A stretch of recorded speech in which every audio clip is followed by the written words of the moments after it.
Hey y'all, how y'all doing?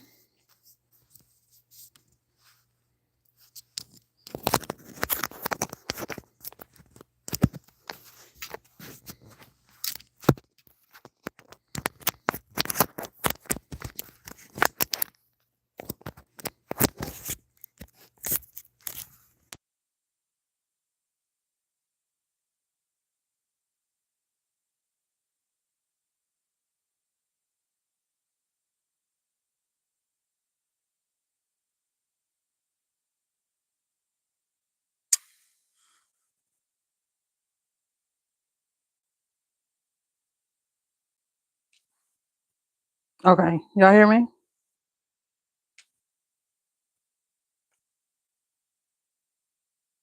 Do you hear me?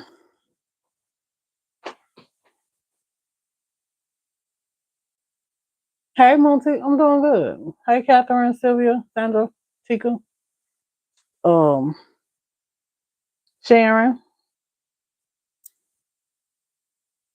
Hey Janetta. Hey Belinda. What's going on, y'all? I'm just in here. Oh, nose itching. Gotta get some things done around the house. Got a lot to do. Speaking of that, hold up, because I'm about to mess up already. About to mess up already.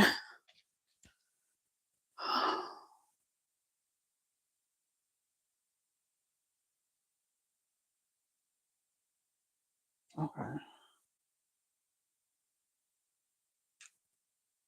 Whew. How's y'all? You know what? While I'm right, I ain't gonna be looking at that right now. Well, I can see some. I'm just so undecided right now. I need to get my stuff did, child, around the house a little bit. Just straighten up a little bit.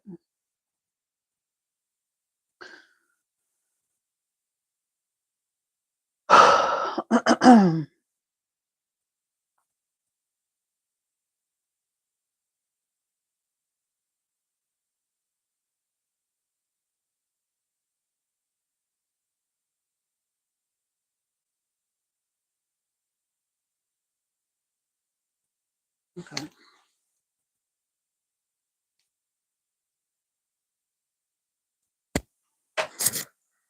What y'all doing? What you up to?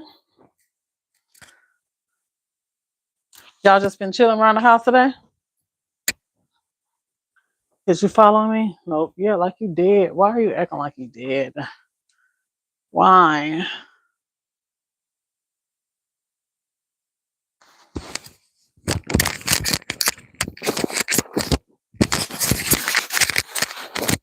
Okay, you still going so good on this one. But you, oh, yeah, no good to me right now. You did? I think this here did or something. Because I haven't had it on charger.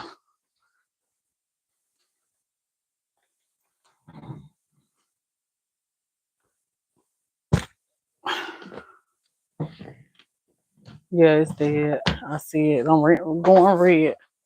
Oh, yeah, it's going dead. You playing games? You ironed yesterday and went to see your mother-in-law? Oh, okay then. You watching Tubi? You love to watch some Tubi?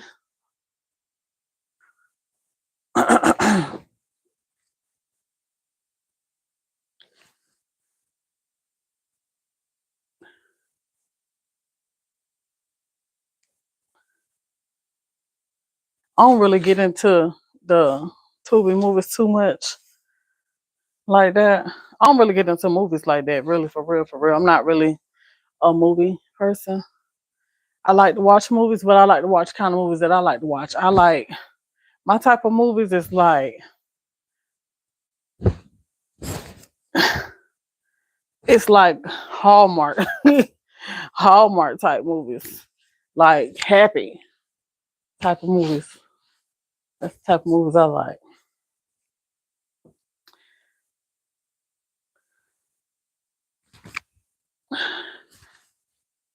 And the only time I watch like the suspenseful type of movies is if I'm looking at it with my husband, like action stuff. Yeah, but other than that, uh-uh. I'm a Christmas happy happy movie kind of girl. You love Tubi movies? Yeah, I ain't got into them.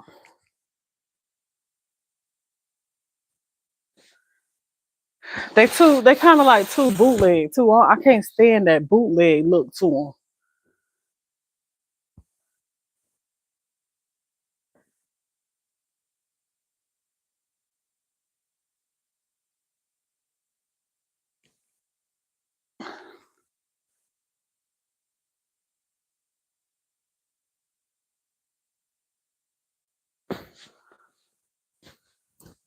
I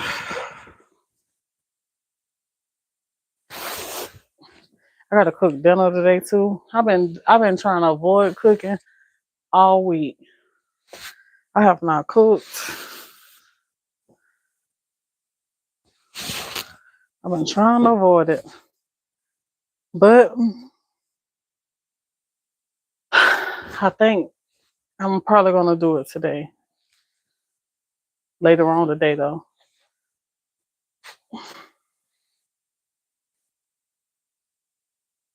I don't know. Lately I kind of just been on the little lazy side though, and I ain't trying to get lazy. It's got too much to do. They be getting lazy.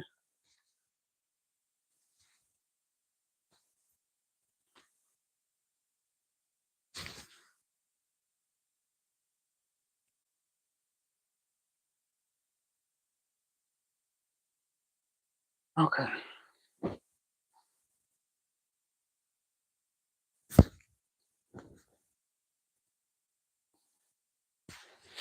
I'll be back. Just hold on 1 minute.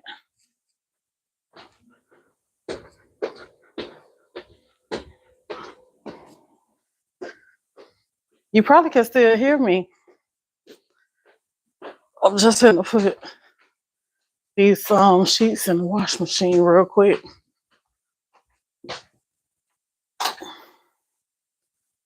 Let me know if you can still hear me.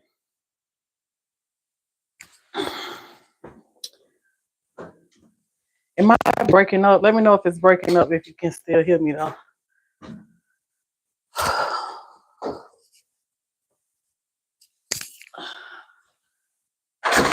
Oh shit.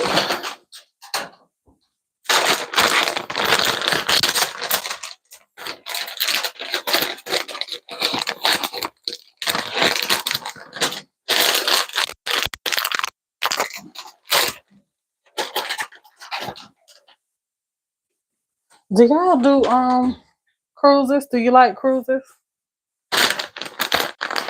If you do, what's the best time of the year that you like to go on cruises and stuff? Your favorite time of the year?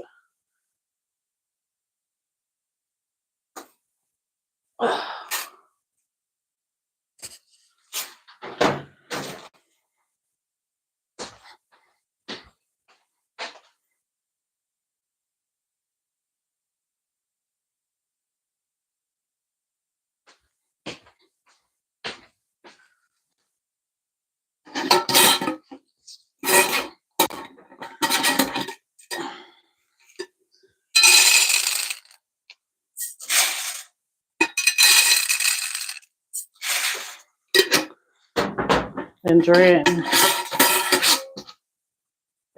my little housework and all. I just been a little tired on the tired side for some reason. I don't know why. Probably just lazy. That's how I've been feeling.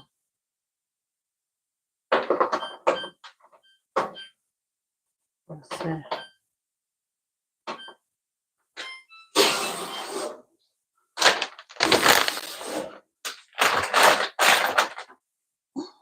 I get like that sometimes though, or I just be feeling lazy and don't be knowing why. But it just get like that every now and then. Don't be want to do nothing but lay around and sleep, sleep, sleep, sleep, sleep. Y'all be like that. Oh, y'all heard me too. I normally go in June before it gets deep into the hurricane season. That's what I was thinking about too. I was like, I, my hus my husband was talking with me about it, and I was like, we can go. So then, like, like for Christmas and stuff like that, I want to do, you know, just do something for Christmas instead of being at home. Like I'm trying to make it our tradition because last year was our first year being gone for Christmas. So I'm trying to make it our tradition to go somewhere every year for Christmas. And then we have vacation time. Then we have okay then. Hey Miss Meredith. Hey Tuesday. Long time no see, girl. Watching your videos with Missy Alive. Grieving has been hard for me. Oh, I'm so sorry about that Tuesday. I hope everything get better for you though. You, oh, you say you normally go in June, but shit, I be thinking June ain't a good time. But you know what? Back in the day, June was the time when all the bad weather stuff, was getting started. Probably just raining a lot around that time, I'm gonna say. And the reason why I say that is because my birthday is in June, so I never had a good birthday coming up because it was always bad weather around my birthday, raining or something. So I'm not washing this. Let me make my bed back up though, because I ain't even finna take my little I'm not taking that thing off this time either. Oh, okay, you activated over there. So yeah. But yeah, so I'm trying to decide um on what I'm trying to get it together. So that I'm trying to get my thoughts together on what I want to do.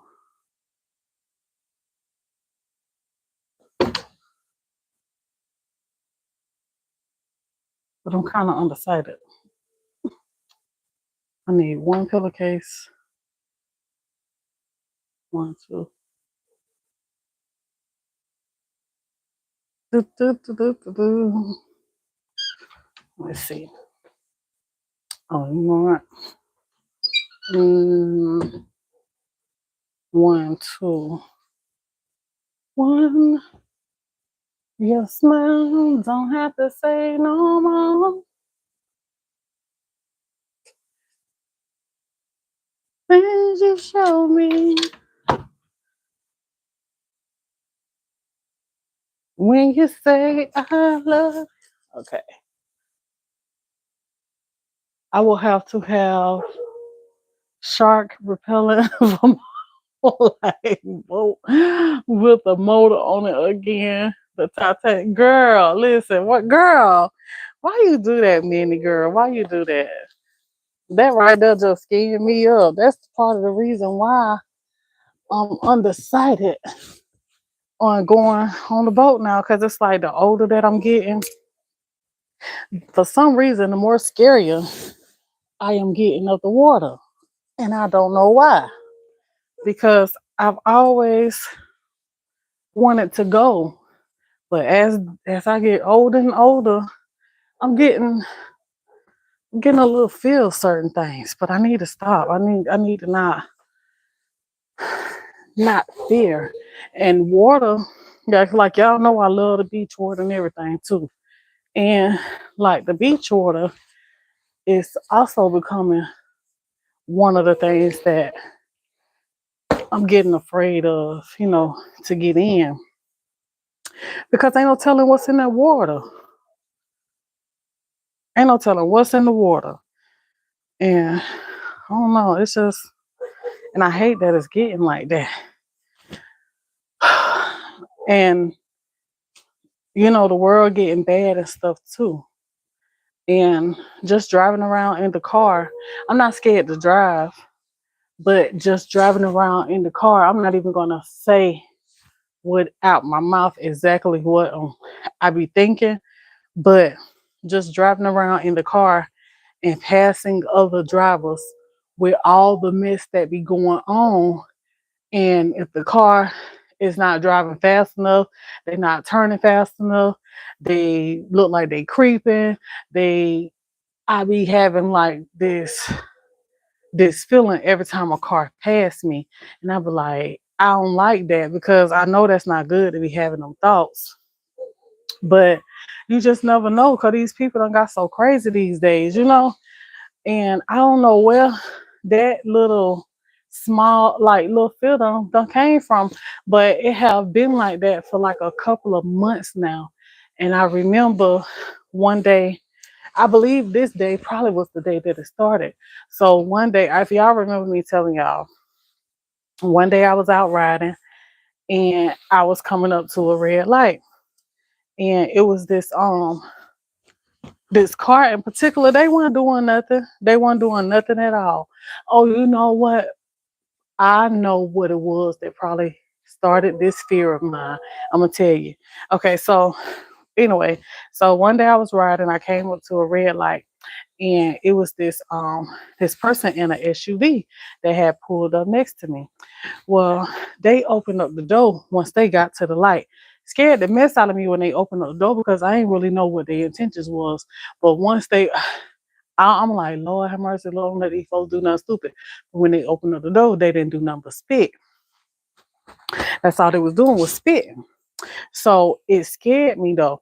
And I kind of think that this fear, now that I think about it, this fear came from hearing on the news. See, this why I don't like watching the news, because it don't have nothing but bad stuff on the news. They never telling you nothing good. It's always something bad. So I remember they was talking about, it was this lady. She was traveling down Highway 231 going south. And while she was traveling down the highway, out of nowhere, somebody um shot her driving down the highway. They don't know where the shots come from or nothing.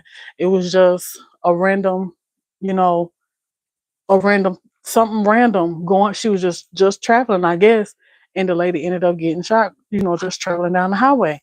And it's crazy. And so I think that that's where that fear came from, hearing that right there, because you never know the minds of people.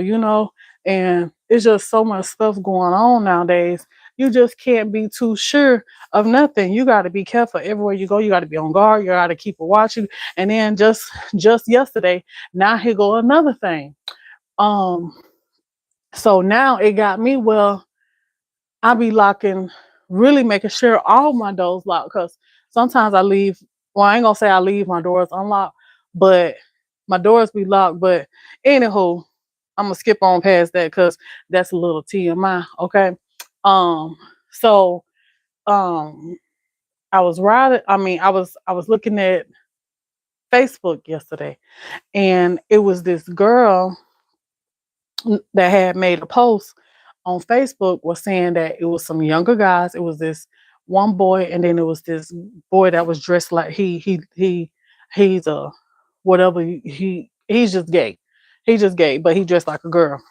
And I ain't finna put no title on it because to me all of it is the same thing. They just label their own self.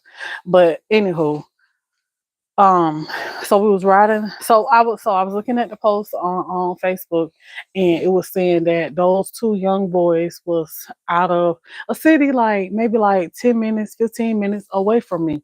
Hey Carolyn, like us, like 10 minutes or 15 minutes away from me.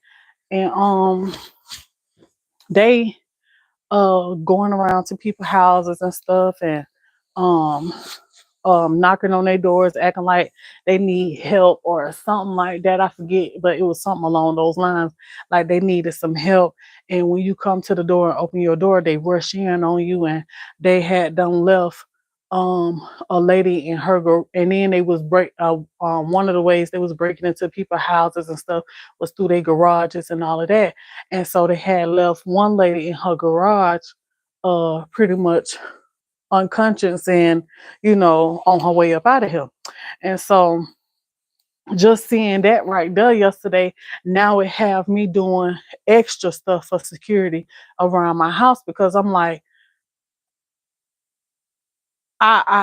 it's just crazy. Like you just don't know. You just do not know what people have in their mind to do on any day, any time of the day. You know what I'm saying? So you always just got to be careful. And I mean, I don't know if that should be a fear of mine, but maybe that's just something that I shouldn't feel and just let it just make me always be aware of whatever my surroundings or whatever. But it's just crazy that we're not even safe in our own dwellings nowadays. It's just crazy. And it's not really crazy, it's sad. It's really more sad than crazy. It's sad that it's like that. So it's just like, damn, like, you ain't safe getting out the house. You ain't safe in the house. Like, what do you do? Ain't nothing we could do. Ain't nothing we could do. Only thing we could do is just be on guard, honey. That's it. Every day. Exactly. That's what I'm saying. It's just you. You can't put nothing past people. You can't put nothing past these people. These people, honey, they done got crazier. I don't know what the hell going on, but they just done got crazier. And it's probably just the way the economy is.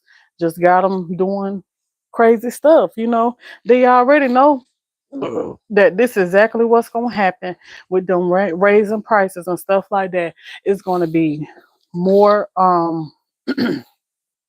more burglars, more um the M word, and all of that. It's going to be more of all of that because these people is hungry for $1. They hungry for some food. They ain't got the food. The government ain't taking care of them or finna stop taking care of them like they used to, and they just ain't gonna know what to do with themselves. And it's sad. These jobs, they say ain't really hiring them.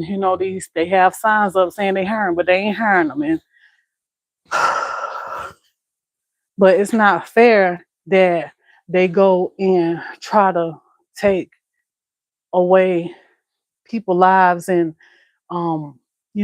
people things that they work hard for, because it ain't easy trying to get this stuff out here.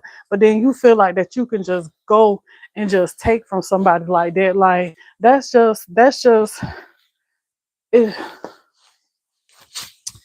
But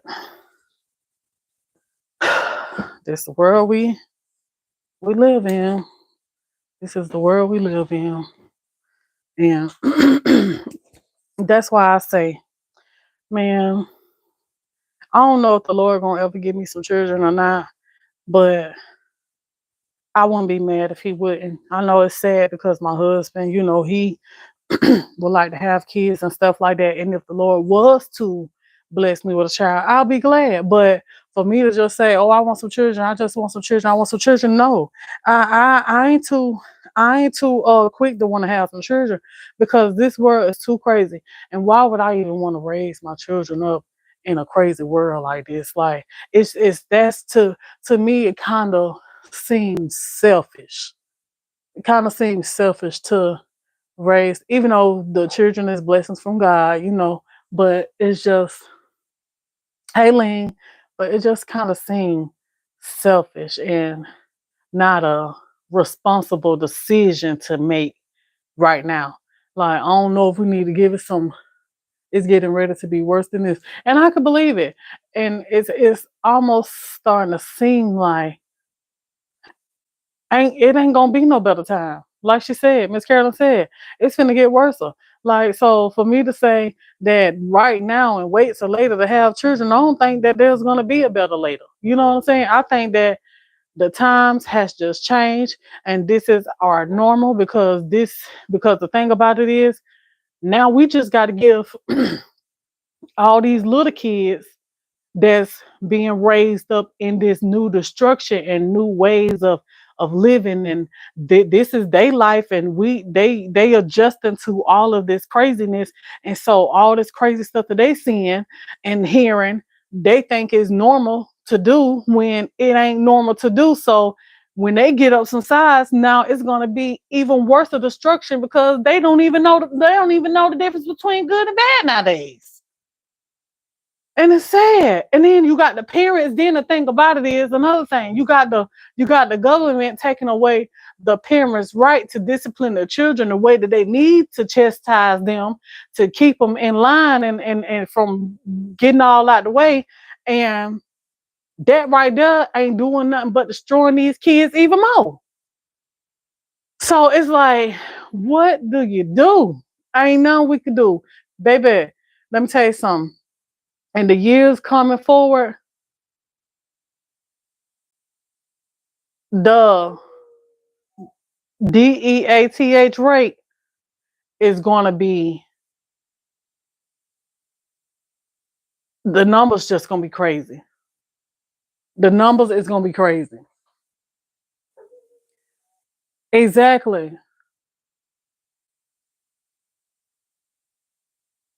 Have I thought about moving to a safer place? Ain't nothing wrong with where I stay at. You like, and then is your place safe? Nobody's place safe. What do you mean? Talk about moving to a safer place. I buy my house. Y'all just ain't nowhere safe. It don't matter where you go. Children everywhere. People is everywhere. It don't matter where you go. You can't run from what's happening. You can't run from it. Only thing you could do is protect yourself. That's it.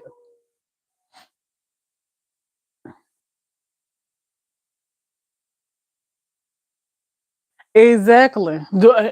Watch over everyone, and definitely to keep a hedge of protection around my home and my husband and I, because we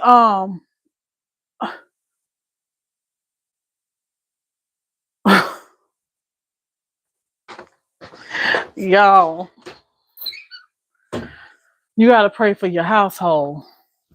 You gotta pray for your household, because everybody can't be saved. Everybody can't be saved.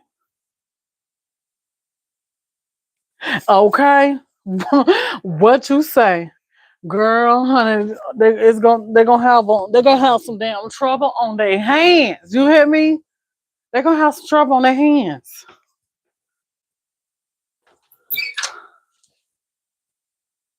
Baby, they gonna wish they hadn't came up in here. They gonna wish. But I pray against that. I pray against that. But it's just crazy. It really is. It's crazy. It's crazy out here.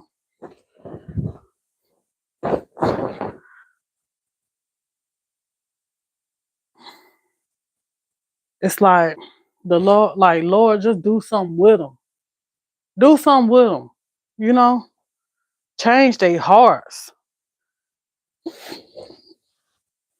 Help them in their minds. Like, I don't, something need to be said to get out to these young parents. They around here happy to have these babies and want to have these babies every year, and don't even know what to do with their own self. Still, I can't even take care of their own self, and they out here with these children. It's just sad, just irresponsible, not ready for responsibilities, and when they get the responsibilities, don't even uh don't even know how to survive. You around here wanting children, having children, popping coochie and all kind of stuff left and right, and then on top of that, okay, let's talk about the child. Please, let's talk about it, because all right, because we got what's up with this what's up with the tricking, honey? What's up with that? Because first of all, to me that ain't nothing but modern day prostitution, and ain't nothing cute about that. You got these young girls going up to guys and asking them if they if they tricking and all kind of stuff like that, like, do they not care about diseases and stuff? Do they not care about what's out here? Because a condom ain't gonna protect you from everything. And then on top of that, like, that should make the men feel a certain type of way that you got these girls coming up to you asking you if you want to do something like that. Child, I don't know what they got going on, but honey, they made prostitution look like it's the thing to do. They all over the internet, honey. These young folks don't care. They ain't scared even. They ain't scared to talk about it all in the public, on the internet, in front of everybody. They don't care if you even know that they paying for it. They don't care. What in the world is going on here? That's why I said, honey, I ain't trying to fit in, trying to get in, I ain't trying to be around them, I ain't trying to do what they do because, baby, they ain't normal. They don't know, honey. They is lost. They is lost, child. They is lost. They don't even know how to have no kind of respect for themselves. It started with them letting their behinds hanging all out and showing everything. And now, honey, they don't show so much to where they around here, honey. They just do, girl. They just don't went crazy. They just done went plumb crazy around here. And you think I want to be any part of that? You think I want to be out here in the mix of them? Ain't nothing out here for me. Ain't nothing out here in these streets for me. That's why I said, honey, I am glad that I got an old soul. I'm glad that I don't hang with these young folks like that because I'm not that old, but I ain't that young neither. But at the end of the day, ain't nothing out here for me. I can go and hang out at the bar and the clubs and all kind of stuff like that, but you don't even know what's going to go down when you up in there. Can't even enjoy yourself, have a good time no more. Just trying to listen to some music, have a drink. I understand what y'all. You know what? The more and more stuff goes on, and the older that I'm getting, the more and more I see where you 60 and 70 and 50 something year old people is coming from when y'all look at us. You know what I'm saying? People my age. But people my age, y'all look at me and be like, oh, they just ain't got no respect. They different. They this, they that. They just out of control. And now I'm looking at the people that's coming up behind me, and I'm looking at them like they this, they that, they crazy. So I can only imagine what these young ones is looking like to y'all. They probably walk around here looking like little demons, child. I'm just saying. It is crazy out here. So, I was just talking to my mama the other day. I say, honey, I'm proud to be a homebody. I ain't got no problems with sitting home because at least I'm a little safer sitting home. I ain't got to worry about getting in none of nobody's trouble because trouble is easy to get into and hell to get out of. And in Alabama, you damn sure don't want to get in no trouble because, baby, one thing about them, they don't mind locking your ass up. And you come here to visit, you better be careful because your ass to come here on vacation, you damn sure gonna leave on probation. And you better know it now because they is not playing with you. Not around here. They glad to get them few little dollars, honey. They scraping and squirgling around here trying to get every penny they can get out for you and knowing you ain't got much. Knowing you ain't got much, but they don't care. They do not care. So, honey, I love sitting home. I get bored. I do. I feel like I ain't got much to do. It's all right. It is all right. But I'd rather be a homebody than be out here in the mix of these people because there's too much going on. And I ain't trying to keep up with them. They do too much for me. No, no, no. Mm-mm. Honey, they don't care and scared ain't scared of nothing around here. Damn, I ain't never known for nobody to not be scared of no diseases and stuff. Honey, every time your stuff get to itching or burning a little bit from my time, honey, we running over to the health department trying to make sure we ain't got no doggone. Honey, it could be the color that got an allergic reaction to, child. You over there at the damn health department trying to make sure you ain't got AIDS or something. You know? And they don't even care nothing about that. Ryan Hill tricking and the coochie's probably smelling like up under the sea. It's just ridiculous.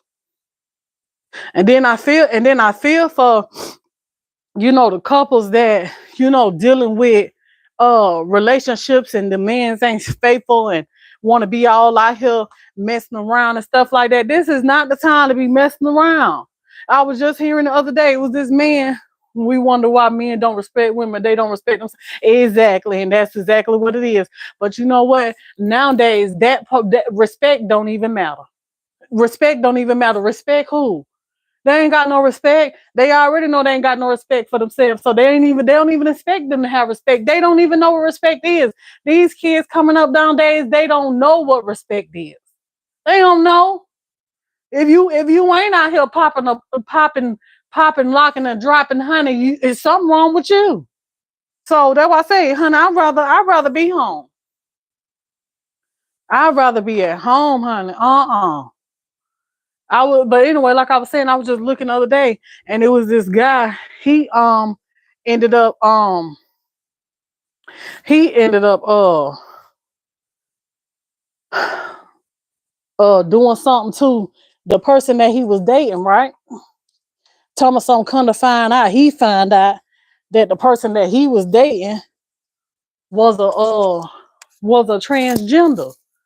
Had done switched over his gender. And he didn't even know it. Like it, y'all. I'm telling you. I'm happy to be married and out the way. I'm happy to be married out the way because baby, it's too many secrets floating around here, and I ain't got time for it. Mm-mm. No, no, no, no, no, no.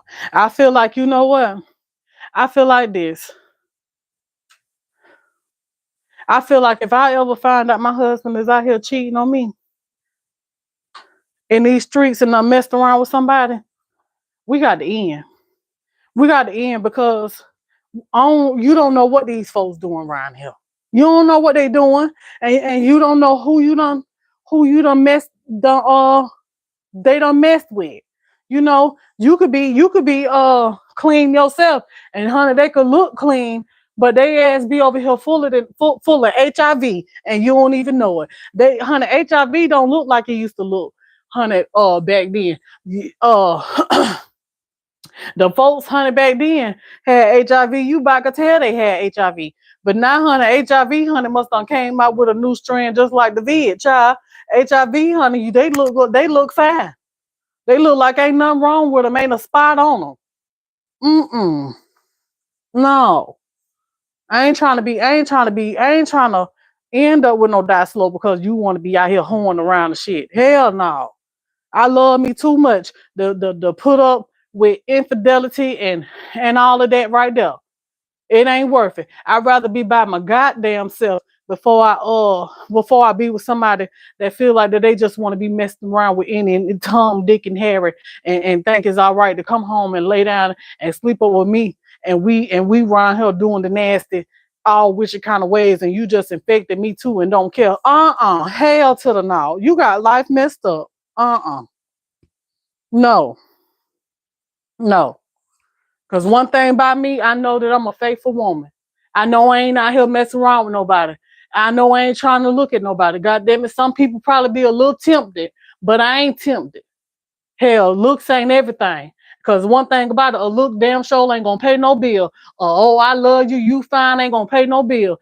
Ain't nothing that gonna pay no bill. Love alone ain't gonna pay no goddamn bill. So I ain't out here looking for nobody got to try to figure a motherfucker out and make sure that they, it's right and the one for me. And I done been through that, done did all that right there, and I ain't trying to do it again. I am 36 years old. How old am I? 36. One on. I'm 30 something. Listen.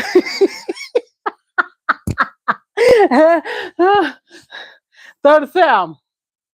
And I'm not trying to get caught up. I'm not trying to get caught up. No. No. No. I'm not. I'd rather be by myself, child.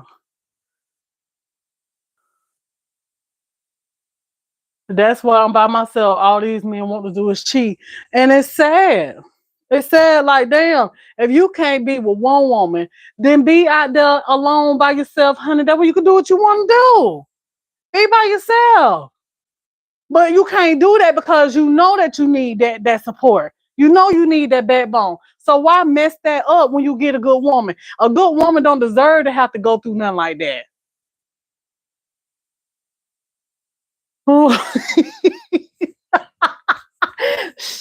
Shouldn't have to. This shouldn't deserve nothing like the good women don't deserve that. You know, go and get you. If you want to go do something like that, go get you a little hoochie mama. Somebody that ain't gonna care. But the thing about it is, they can dish that shit out, but they don't want to have to take it. That's the problem. They don't want to have to take it. They can't take what they do. They can't take what they do. But it feel good to try to hurt the next woman. Let me save myself for the men that want to be with me. Don't mess me up.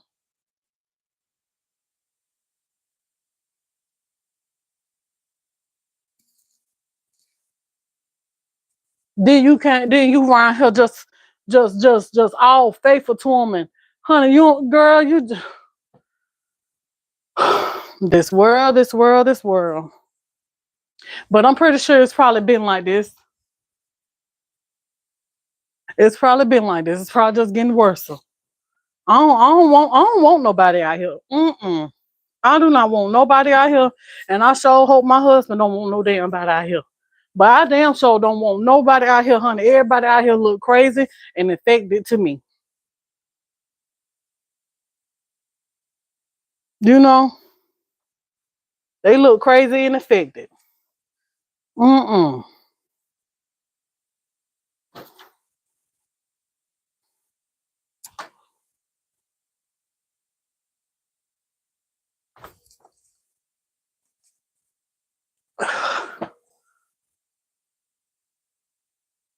I'm telling you, I'm for real.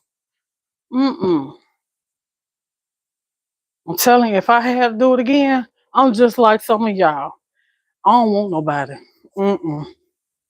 I do not want nobody because one thing about it, I ain't no hot in the ass type of woman. I ain't got to have it like that. I ain't got to. I ain't got to be tooted and booted and scooted all the time. I'm good. Honey, I could do with that. Honey, my little toy, hell yeah, all of us got toys. My little toy, honey, it would do me just fine. Okay? When I needs it, I pulls it out and put it back up. I ain't got to worry about getting no diseases from my damn toy. Honey, baby, I will be by myself, me and my toy in my house and be happy. I'm telling you. Shit.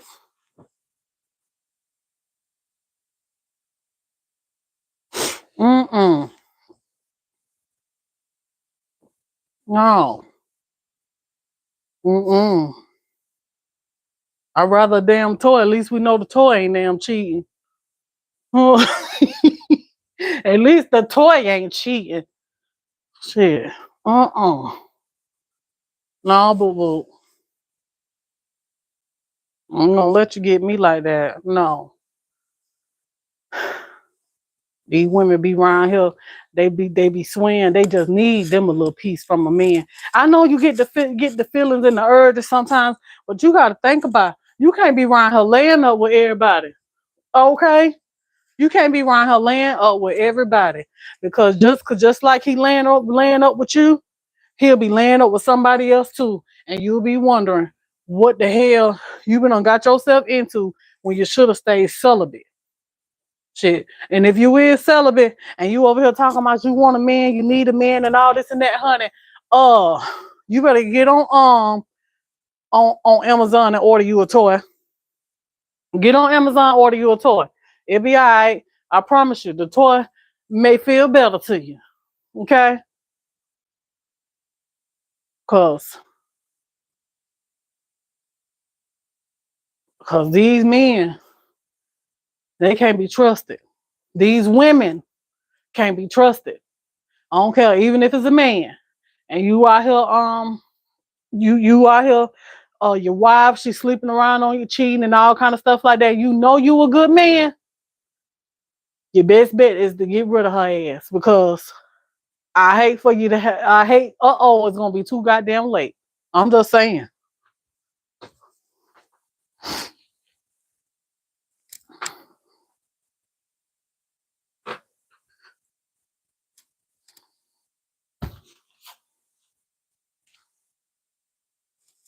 Mm-mm. You ain't missing nothing. You is not missing nothing. Nothing but a headache. Honey, even good men, they get on your goddamn nerves. I know mines get on my nerves every now and then. I love him to death. But he get on my damn nerves too. But trust me, you ain't missing nothing but a damn headache. Cause I promise you, you ain't gonna get on your own damn nerve. Oh, my bad. You'll worry your own self from being bored, but you ain't gonna get on your own damn nerves. Honey, you is not missing nothing. Now I understand that you might want you a little spouse, to live the rest of your life with. But if you ain't found his ass by now and it done been 20, 30 years and you ain't got you now, honey, you gonna be A-okay. I'm just saying. You gonna be all right. Cause these men cannot be trusted. The old ones too. You think that you get them older and they better? Nope, I done been there, done that.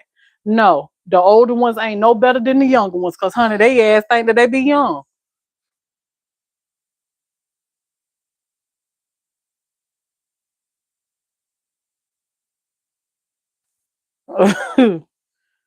For real. Mm-mm.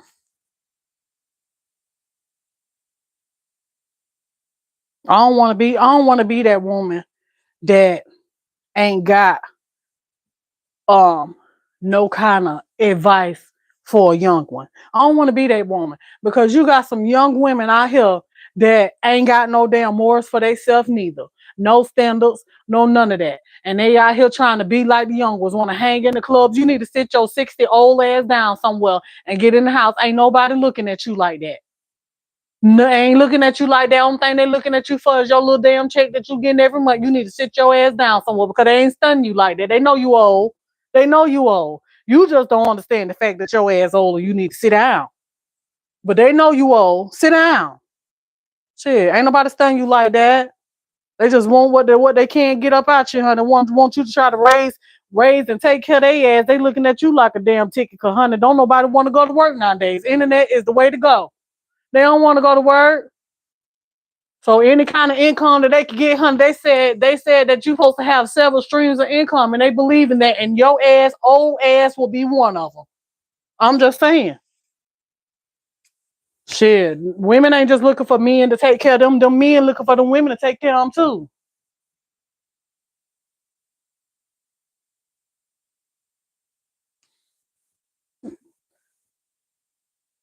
Time one young one look at you, you think that you got it going on. You ain't got nothing going on, honey. You just don't know you got a problem coming to you. A problem gonna be on your hands, honey. It just look nice and sweet and innocent. It gonna look like that because it's as young as hell.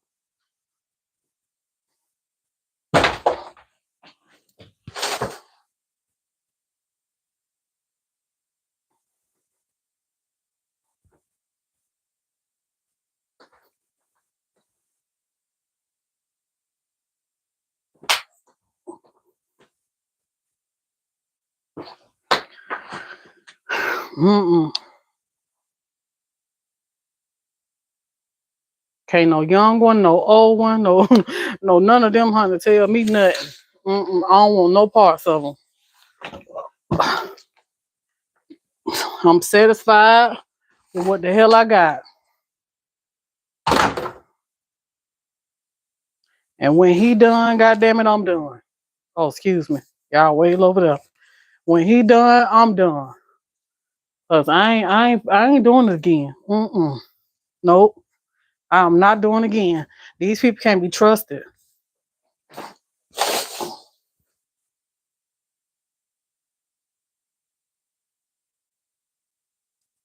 I know you got the one, y'all that you single, you gotta work hard for what you got, and don't it feel good though? Don't it feel good? When you get that check, don't it feel good? You got your bills paid, you comfortable, and you ain't got nobody with their damn hand stretched out and belly empty waiting on you to fix a meal for them. Ain't nobody got time. Shit. That's why I said that's another reason why I appreciate not having no children. Because when you got some children, you was on daytime. You can't get up when you get ready when you want to. You can't. You can't cook when you want to. You can't leave when you want to. You can't do a lot of things when you want to because it's not about you no more. It's about them. And I can say I figured out what it is when I say that I don't want children. I'm happy that I don't have children.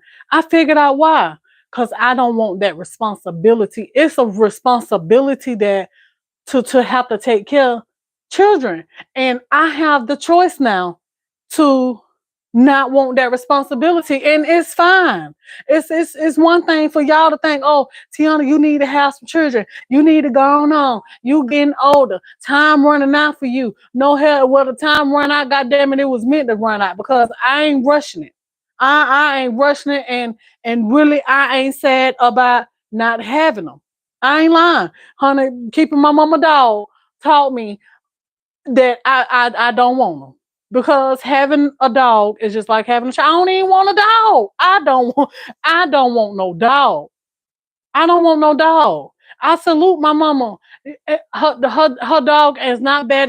Oreo is not bad at all. It's just the point of having that responsibility. I don't want it. I do not want it. That ain't for everybody. That ain't for and you know what? I am thankful. I'm thankful that I can say that I have the choice. I'm thankful that I can say that God probably said, you know what? Tiana ain't such a bad person. Tiana is happy where she's at. She's happy with who she's with. They doing good. I don't need to give her um a child for her to change or whatever. You know what I'm saying? I don't need to give her a child to help her be better, to be more responsible, to grow up. You know, I don't need to give her a child for that reason. I ain't mad about it. I'm not mad about it because I don't want that responsibility. I'm telling you, I love taking care of me. I love being there for my husband. I don't, let me tell you something. One thing about it though, if I had them, I'm gonna do my part, and I know that I'm gonna take good care of them. I'm gonna take good care of them, but I don't want that responsibility. I don't. No, no. And I know I probably say be selfish, sounds selfish being that I'm married, but my husband got to understand his blessing too. It's a blessing to not have children. It's a blessing. Just like it's a blessing to have them, it's a blessing to not have them. Y'all got to understand that for those of you that want some children and you ain't got none, baby. It's a blessing. You is blessed. Know that. Just know how you just get all your blessings to yourself. You ain't got to share your blessings. I don't have kids and I'm 16 years old and I'm raising my great nephews. He's 11, and that's a blessing. God saw you fit enough to raise somebody else's children. That's a blessing because at the end of the day, you said that you don't have no kids, but you still a mama. Because just because you ain't birthed them, don't mean that does not make you a mother. You doing everything that a mother's supposed to do. You as a mother in auntie shoes. So, mm-mm. I'm good. My mama, I know my mama don't want to sit down and rock no babies. My mama don't, and I ain't expecting her to. But god dang it, if I had some, I know I'm gonna want her to. So long as I ain't got none, I ain't got to worry about her not wanting to keep them. So um, I am good. I'm good. I'm good. Me and my husband, we could pick up and go. I just be thinking about that thing sometimes. I'm like, me and my husband, we could just pick up and go when we get ready. We ain't got to wait till no school get out. We ain't got to be on a certain time limit because they got to go back to school. We ain't got to worry about no doctor's appointments. We ain't got to worry about them being in school fighting. We ain't got to worry about if we raising them right or not. We ain't got to be worried about if we broke, ain't got no money to buy no school clothes, no shoes, no milk, no diapers, no bottles, no clothes, no. I know the Lord gonna provide, but I am blessed. I am blessed. I am blessed. And whoever can't see that, it ain't meant for you to see that. But I see. I am blessed. I'm blessed. And I am thankful and grateful that God saw me to be, for my life to be the way that it is. You know another thing? My daddy was hard as hell, and my mama was too. But I am grateful and thankful for the parents that I had.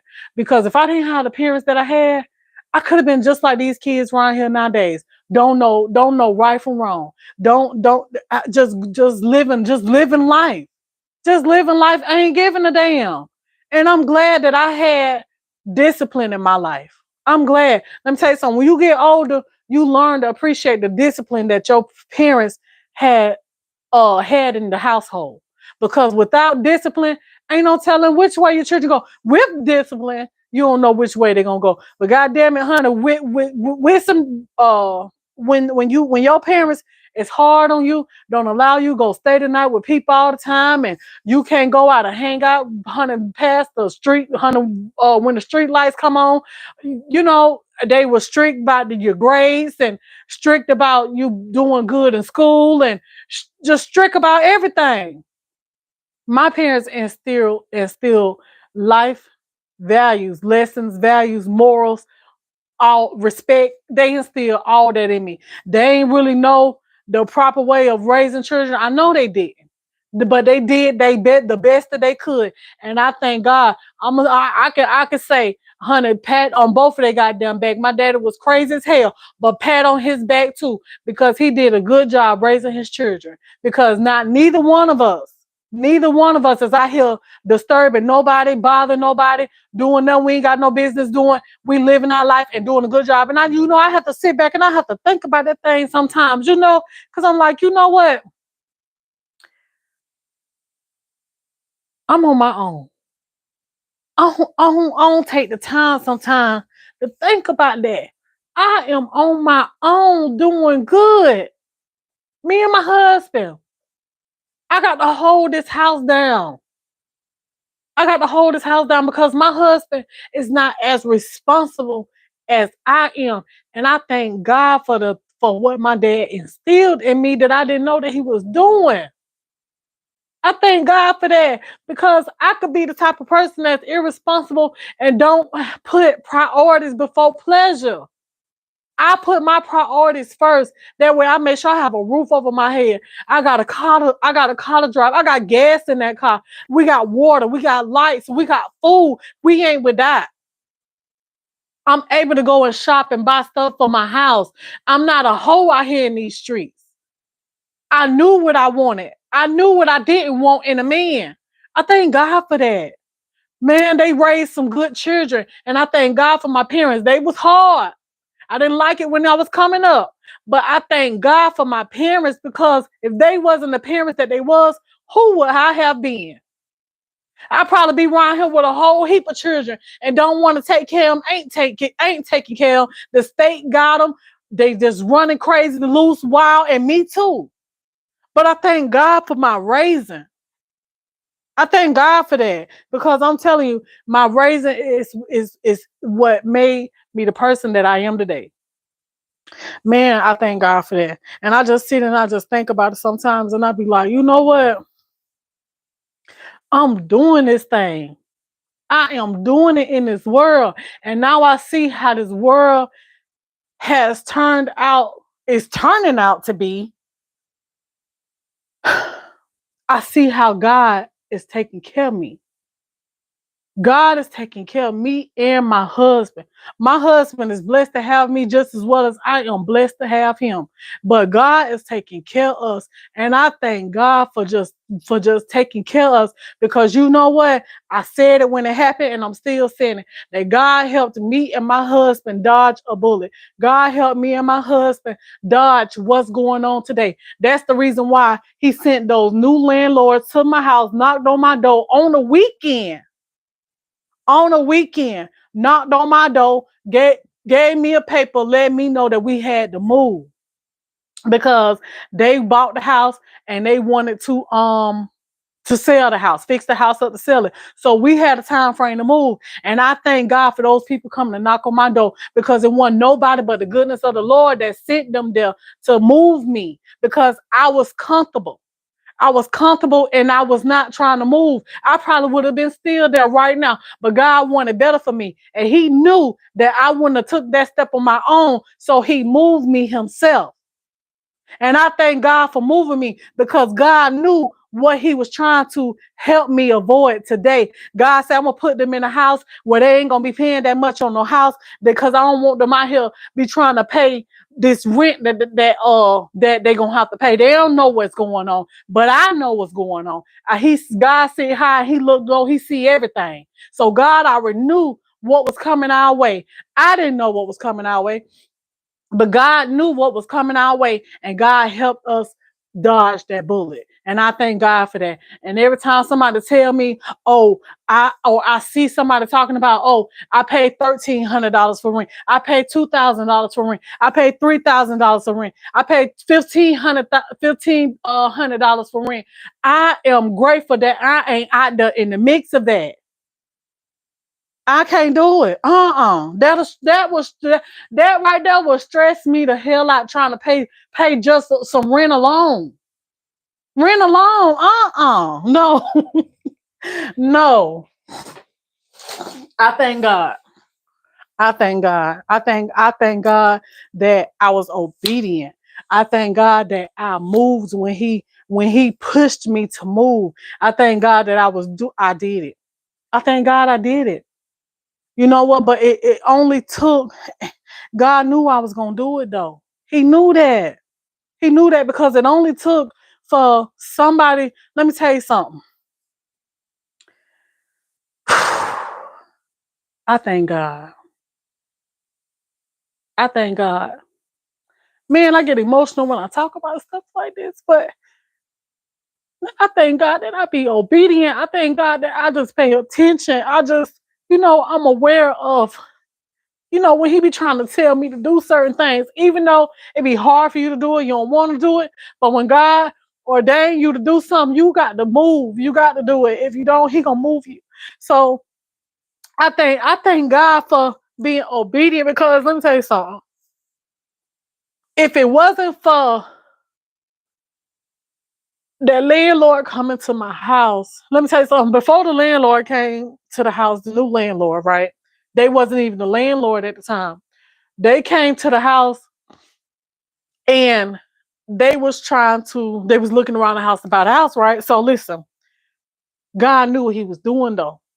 Because before them, there was somebody before them. And when those people came to the house and wanted to buy the house, I was just telling them everything that was wrong with the house when it wasn't really much wrong with the house. But I was making it seem like so much was wrong with that house to make them people not want that house. Because I didn't want to have to leave. Next thing you know, somebody else came to the house.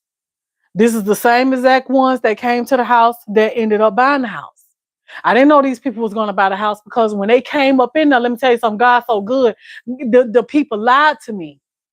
The people lied to me, and I thought that they was gonna end up being my landlord. So when they came, they was talking all sweet and stuff. They was talking about how we just want to fix the house up, and we're gonna be your landlord, your new landlord. And I'm talking with them so good, so sweet, so nice, telling them ain't nothing wrong with the house and ain't much wrong with the house. Only thing you really got to worry about is just maybe one or two things here and there. I'm just telling them all the goods about the house. Didn't know D-Mubs was finna go sign the papers. But I felt like even if when they did go sign the papers, I was gonna have me some new good landlords. I was gonna have me some new landlords. That's what I was proud of. Some landlords that was gonna, take care of the house. Because I knew that I was going to take good care of the house because I went through the house, I painted, made it look good and stuff like that. So I was going to take care of the house. I had fixed up the yard and all of that where the yard didn't have all them dips and holes and all that stuff in the yard. But you know what? When they came to the house to look at the house, that same day, before I even thought about, well, let me see, hold on. Yeah, that same day that they was there at the house, the realtor or not the realtor, the what you call them, you know what I'm trying to say, the ones that help you find the right house, the ones that take you around. I'm just gonna say realtor, but that's not their name. Y'all know what they call. I just can't think of it right now. But anywho, I ended up getting her card. I ended up getting her card. And God knew that He had to send those people to me on a positive note in order for me to let them know that this was good, that was good, that was good. It was a purpose for that. See, let me tell you something. Don't nothing. See, that's why I'm a firm believer in what I believe. It's don't nothing happens without a reason. Nothing. I don't care what it is. Don't nothing happen without a reason. Those people came to my house nice and lied to me the way that they was because God knew that they had to be like that in order for me to tell them wasn't nothing wrong with the house. And that was a way for them to get the house because that could have been their blessing. But see, God didn't want me to stop their blessing because God sent somebody to be a blessing to me. He sent somebody to be help be a blessing to me. Let me tell you something. God used people when He doing His work. He used people. But see, that wasn't even the start of it, but that was part of the start of His work. That was part of the start of His work. So God has sent them and just so positive, just talking to me all good and nice. That made me be nice, start telling them wasn't nothing wrong with it. Knowing still God knew that no matter what these people say, I still don't want her here. I still don't want her here. I had to find a way to help make her move. And that's what God did. But I thank God that I got that card when that lady came because I want to know which way to go. I want to know where to start. I want to know what realtor to go to start the house buying process. I want to know that I didn't have to pay nobody to take me around to see houses. I want to know none of that. I would have thought, I just would have thought I would have never called. I know me. I would have just thought, oh, I, I'm gonna just try to find a house because that's what I was doing. I was out here paying money that I didn't even have to pay for applications, trying to get in somewhere so fast. Let me tell you something. I know a lot of times I was the first person to the house. I was the very first person to these houses, and I still didn't get them because God didn't want me to have them. He did not want me to have it. He didn't, and the rent, it was even higher then. But God did not want that for me. He didn't want that for me. I just didn't know that He had a plan. See, God had a plan. And I did not know He had a plan for me. We got to get out of our own way sometimes. But when God got His hands on you and when it's your season and He dealing with you, ain't nothing that you can do that's going to work for you if it's not according to God's will and His plan for you and what He wants for you to have. Ain't nothing you can do. It ain't going to work. It is not going to work. But you can't let that keep you down. God taught me that during that season. You cannot let that keep you down during that time. That ain't nothing working out in your favor that you trying to do for yourself. Because we don't do nothing for ourselves. That's one lesson He taught me. You don't do nothing for yourself. God have to allow everything that we have to happen. Everything. So God moved me. He moved me. He moved me because He knew He had better for me. And it did not take me no month. It did not take me no 2 weeks. It did not take me a whole week. Let me tell you something. I found my house in what, 2 days, 3 days, 2 days, 2 days. I think it was 2 days. You got to go back to my video on my other channel, Tiana Creative Corner. I wish I didn't put those videos over there on that channel about my house. I wish I didn't. I wish I had them over here on this channel because that's why I cherish that channel so much because my process is over there. I have memories over there. I have what God have done for me in my journey of buying the house over there on that channel. And I wish I didn't put that over there. But maybe it was meant to be put over there. I can't say because you know what, like I said, everything happens for a reason. Everything. So, but that's why I try to hold on to that channel because my memories is over there. My blessing is over there on that channel. My blessing is over there. So I but I'm living it today. Either way, I'm living it. I'm living in my blessing. So I just thank God. I thank God for just leading me, guiding me, and I thank God for the person that I am. I thank God for that. I thank God for that. Sometimes I sometimes, I be want to be more than what I am, not in a way where I be more, you know, try to look like I'm better than people, but I be want to be, you know, more accepting of everybody. You know what I'm saying? But that's not for me.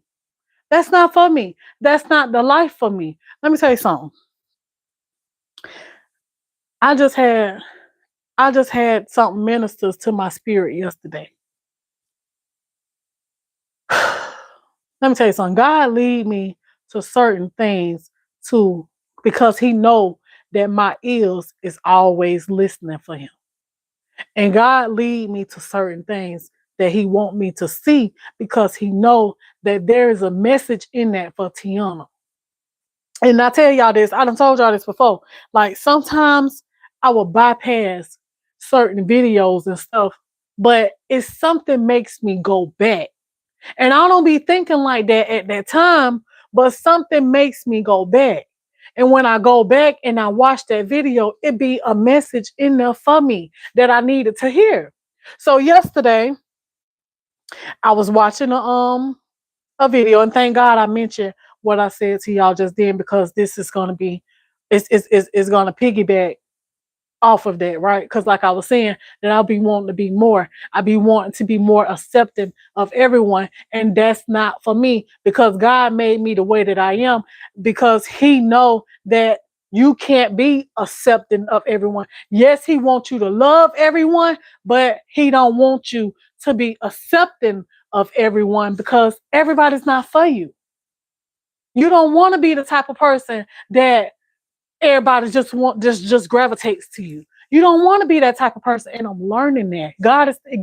I think God is really in the working phase of teaching me that. See, that's why I'm running into these little messages and stuff that I'm running into because God is teaching me and changing my mind from thinking that Tiana, you ain't got to be liked by everybody. You ain't got to be. You like by the ones that you need to be liked by, and you keep your distance between the ones that you keep your distance from because He teach me that. God teach me that. God made me the way that I am. God gave me the attitude that I have for a reason regardless of who likes me or not. God gave me my attitude for a reason. I don't do nothing to hurt nobody. I try not to say nothing to hurt nobody's feelings. I'm very considerate. I'm a very caring person. But at the end of the day, I'm not for everybody. And everybody is definitely not for me. And I am learning to accept that. I'm learning to accept that. So yesterday, I was watching a video.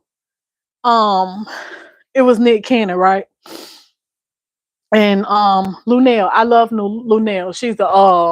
Uh she's a she's a comedian, right? And I like to watch Lunel because Lunel's so real.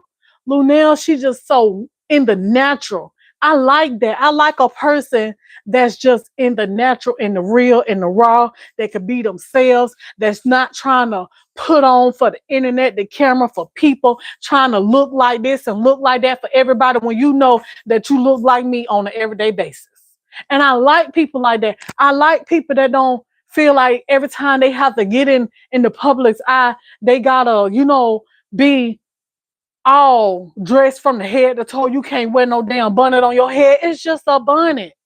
It's just a bonnet. But I'm not worried about what everybody else. I don't wear my bonnet in public because I just have, you know, those standards for myself, But I do wear it in the public because I wear it on here, But still, outside my house, I don't wear no bonnet on my head.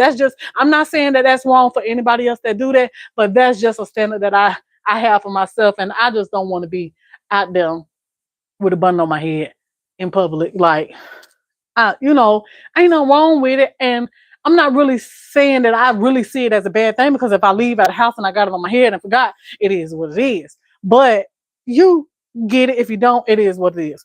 But I like people that just is real, raw. They just they self. I love people like that. I love my older people, especially the ones that's trying to teach you something and not judge you. I love those. I love those ones that's just accepting. Because let me tell you something. I can't learn nothing from the young folks. I can't learn, and some of them you can. But I'd rather deal with the ones that has wisdom for me, that has encouraging words for me, someone that can uplift me, inspire me, help elevate me, someone that can help me move throughout life, someone that done been there, done that, someone that's just trying to teach you life lessons and experiences and stuff like that. These young folks ain't been through shit. They can't teach me none of that. So that's why I love my older people, because they they can teach you stuff. They done been there, they done that, they done seen that. They watching it every day. It's all the same game, but different people that's playing it. So they done seen this already. So I like my young people, I mean my older people. But anywho, so I was watching Lunel or whatever the other day.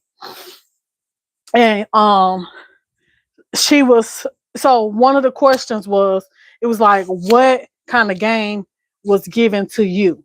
What kind of game was given to you? Basically, when I say a game, um, basically when I say a game, I'm referring to what type of life lessons or what type of values was given to you from a OG, right? So Lunel said, there was a time in my life that I thought it was nothing wrong with being mean. I thought that's how I had to be. That ministered to my soul. That ministered to my soul because that's how I feel. That's how I feel. Like I have to be mean. And it's not like I be mean. It's just like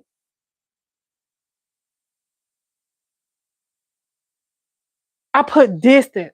I know how to put distance. I know how to put distance. I know how to feed you with a long handled spoon.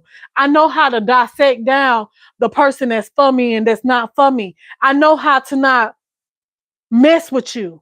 But me not messing with you sometimes can can feel like I'm being mean. It may not look like that, and then again, it might do. But to me, it feels like I be being mean, and I don't like that part of me. You know what I'm saying? But I know that I don't want to deal with this person.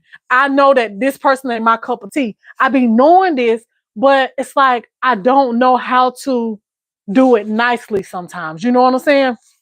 It's like I'm just so blunt with myself about it. Not with that person, because like I told you, I'm not the type of person that does stuff that will make a person feel any type of way about me. I never try to make a person that I don't even like feel uncomfortable. You know what I'm saying? A person that I don't even want to deal with feel uncomfortable. But to me on the inside, it just be feeling so mean because I know I don't want to fuck with you. I know I don't fuck with you. I know that I don't want to have nothing to do with you. I know this, but on the inside of me, I guess because I'm a caring person, it feels so mean. It feels so bad, but it's not. It's not. So she said that, she felt like it was okay, to be mean, right? And I knew exactly where she was coming from when she said it. So then she was like, but somebody had somebody had said to me, um, she said, I forgot what it was, but she said, she had told them, I'm the baddest bitch up in here. She said, yeah, but you can be the baddest bitch, but you could be not liked by none of them. She said, so they told her that you have to learn how to be nice. And that's what I love about her personality, because she's just so loving and so nice and stuff. I love people like that. I love people like that. I love people like that because I try to learn to be like that. That's why I love people like that. So that ministered to my soul, because It was like, you just have to learn to be nice. Even if you don't like them, just learn to be nice. And being nice to them is what's going to help me with feeling like, um, that feeling that I be having like I'm being mean. You see what I'm saying? Because I know I don't want to mess with you. I know I don't. And I know that I have to put on this front. But at the same time, I'm putting on this front with you that I don't like, because I know I don't want to deal with you. I know you're not my cup of tea. I know you don't like me. But at the same time, I have to learn to just be nice. That person ain't got to be your cup of tea. You can still be nice with them, talk a little bit more. You know what I'm saying? I'm that type of person. Like, I'm not, I may seem like a taco because I'm on here, but on here I could be more of myself. You see what I'm saying? Y'all see more of me than I think people in real life really see me, because I'm more reserved when I'm actually in the presence of people. Even though, long as I'm around the people that I want to be around, I am the life of the party.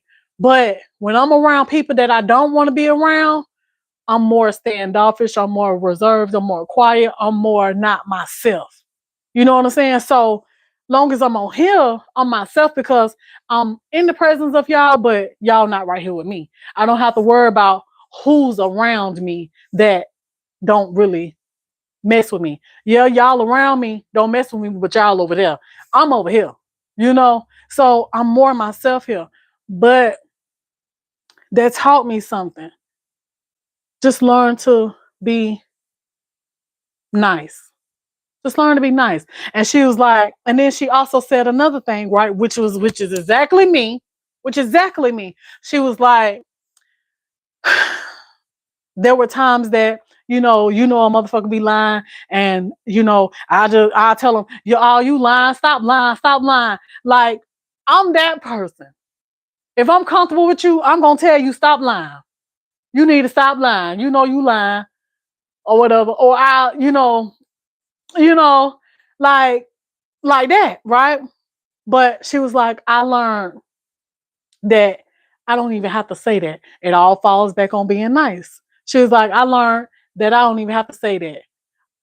When they get the line and I know they lie, she say, I'll just say, okay.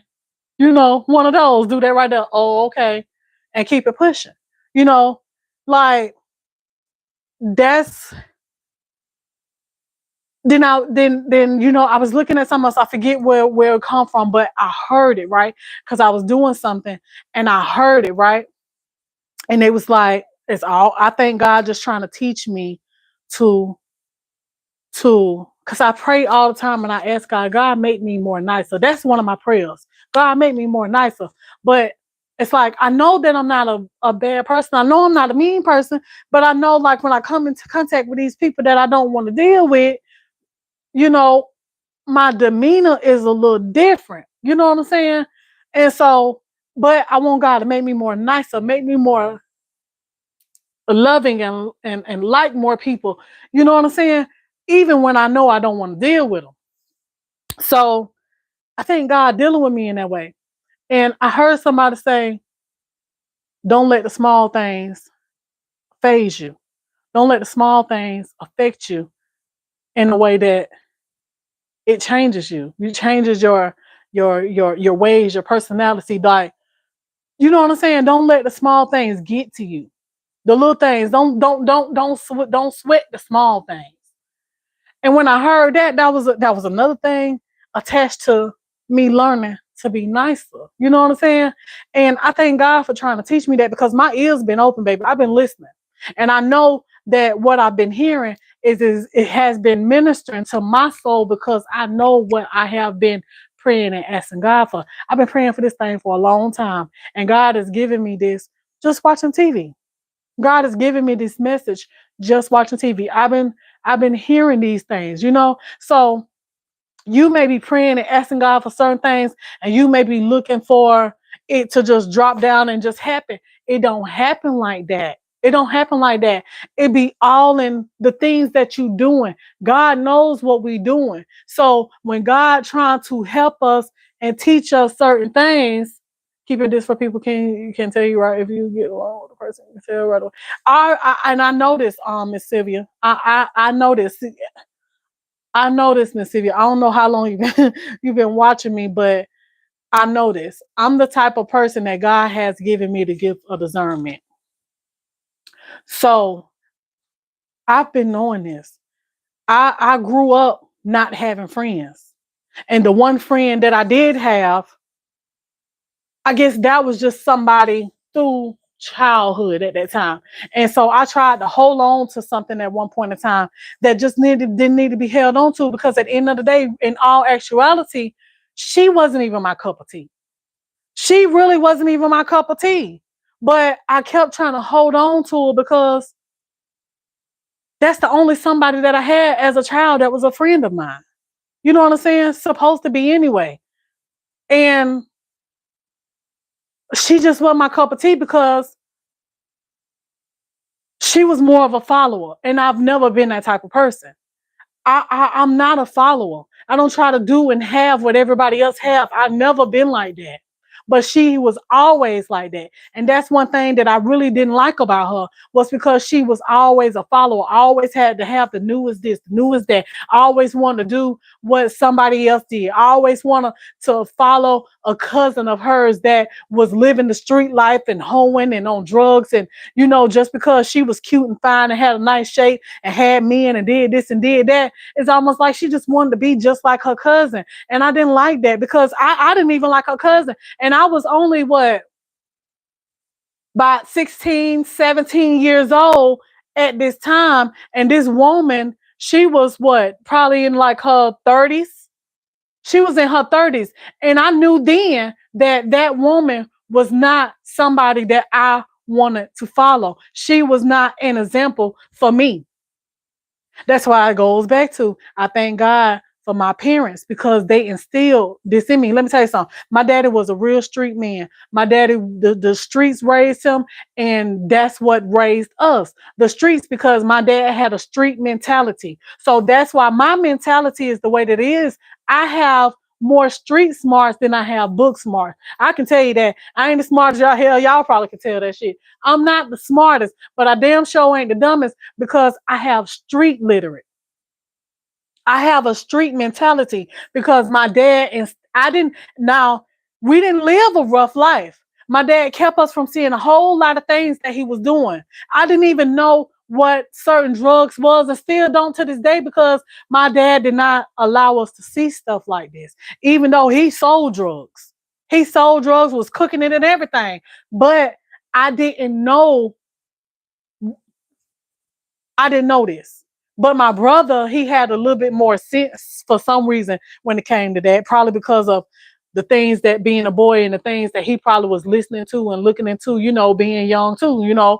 And so, boys listen to certain things that girls do. So maybe that's why my brother knew a little bit more about that than I did. But my daddy hunted sold drugs right up on our nose, and I didn't know it. You know what I'm saying? Well, I knew it, but I didn't know that it was to the extreme that it was. You know what I'm saying?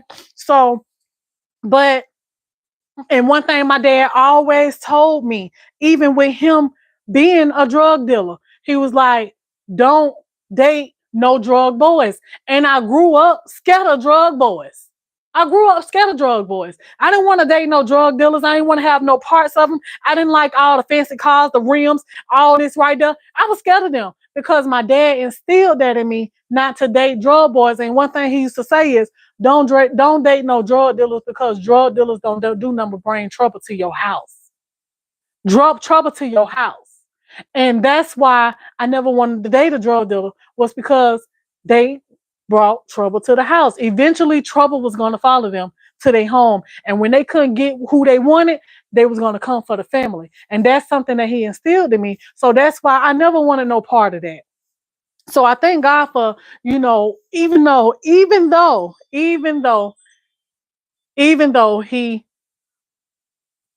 was messed up. He was messed up. And I really didn't understand how messed up he was until he passed away. But even though,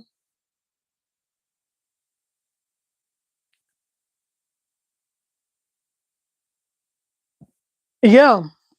So even though I didn't realize I just know he was real strict. I just didn't know why he was so strict. He had different reasons to why he was strict. But now that I'm older and I have to live life, I have to navigate through life on my own. I have to try to keep my head above water. I have to try to stay out of trouble. I have to try to be a good person. Everything that you was taught as a child, but not knowing that really your discipline was their way of teaching you. That was their way of teaching you. And even though I didn't like it at the time, now that I'm older, I see everything that I was being disciplined for and things that he fussed about and cussed about and asked me to do and even when I didn't want to do it and he was fussing and beating me behind me doing the things wrong when I just didn't know, like, it wasn't good that he was beating me at the same time, but at the same time I appreciate it. I appreciate it because now everything that he was teaching me then, I use now. I use it now. All that he instilled that in this brain of mine. Use common sense. Don't be no dummy. That was one of his favorite things to say. Don't be no dummy. Don't be no dummy. Don't be no follower. You be your own leader. Don't be no follower. That's one thing my daddy used to always tell me. That's why I'm the person today, the way. That's why I am the person that I am. I try not to follow nobody else. I try not to follow nobody else. I try to have my own mind. Now, if I do follow somebody, it's because something that I see fit for my life for me to have better. But I'm not a follower. I'm not a follower. My dad always told me, don't be a follower, be a leader. And now I just talked to my sister about a week ago, and she was telling me about how she had got in trouble in school. And the same exact thing that my daddy used to tell me, I was on the phone telling her, and I told her just like this. I said, let me tell you something. She was telling me about how she had gotten in a fight. And I was like, you got in a fight? And she was like, yeah, I got in a fight. She was like, the girl my friend had told me that the girl had said something about me. And let me tell you something. I think I need to be in my sister's ear a little bit more now that she's coming up because she need to hear stuff like this from her sister. And anyhow, so um she was like, and my friend had told me that the girl had said something about me or whatever. And so and me and her, we started fighting because she said whatever she had said about me, right? And I was like, let me tell you something. I say the girl told you this? She said, yeah. I say, your friend told you that the girl had said something about you and that's the reason why y'all started fighting? She said, yeah. I say, let me tell you something. I say that little girl probably wasn't your friend. I said that little girl probably was trying to be an instigator and wanted to see y'all fight. I said, because if she was your friend, she didn't have to come and tell you something that was going to make you and this girl get into a fight. And now you got suspended from school because of that. So that little girl, she wasn't your friend. I said, but you're not gonna know that right now, but I'm telling you this. And she was like, no, she did say that. I said, oh, she did. I said, how do you know she said that then? She was like, because she told me that the girl that I was fighting, she told me that she did say it. So I was like, okay, she told you that she did say it. I said, but you still didn't have to fight. She said, well, I said, well, how did the fight start? I said, did you hit her first or did she hit you first? She said, no, she hit no she said they had pushed me and I had bumped into her and that's how we started fighting. I say, see, that fight shouldn't have never even happened. I said, because the kids that was watching, they the ones that instigated it. I said, your friend came and told you, and the kids instigated it. I said, because they pushed you into her, and that's why y'all started fighting. I said, but you shouldn't even never even started fighting because you was forced to do that. I said, but let me tell you something. You got to learn not to follow, not to be fighting people and stuff like that. Because let me tell you something. You got kids, they be jealous of you. I said, you was a pretty little girl, and let me tell you something. Back then I remember hearing people say this, but that's a real thing. thing. You think that back then you think that the people just used to say that just to keep you from fighting. But um I said, you a pretty little girl. I say, and some people, some kids, they be jealous of that. So they just be trying to mess your face up. And that's a real thing. But I hope that she was hearing me when I was telling her. And I told her, I said, just like your daddy told me, I'm going to tell you, don't be a leader, be a follower. I mean, don't be a follower, be a leader. That's what my daddy used to tell me all the time. So I'm going to tell you, don't be a follower, be a leader, be your own person.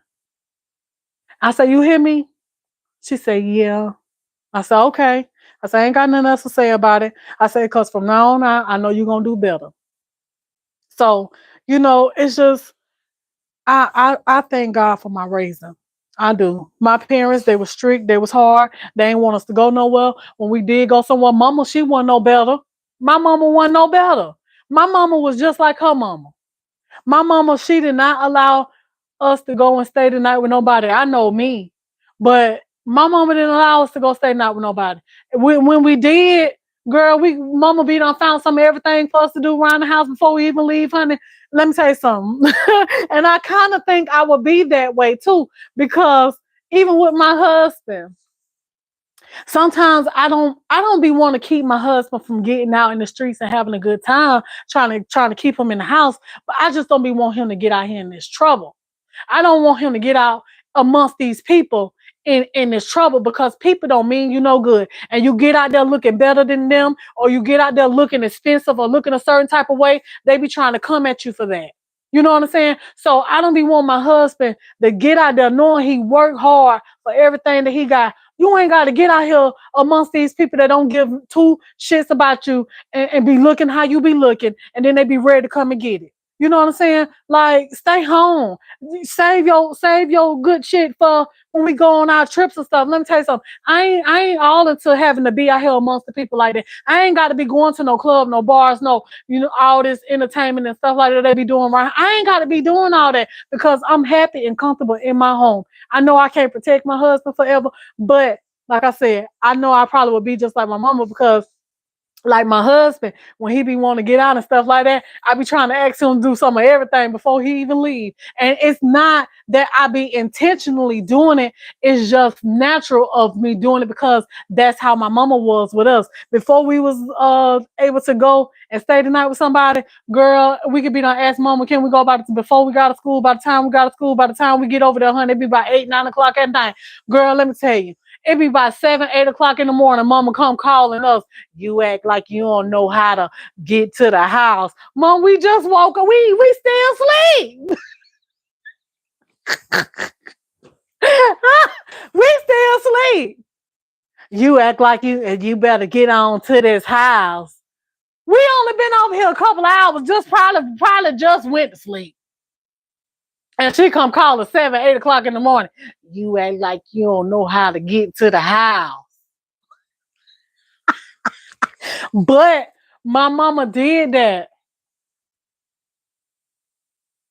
My mama did that to her.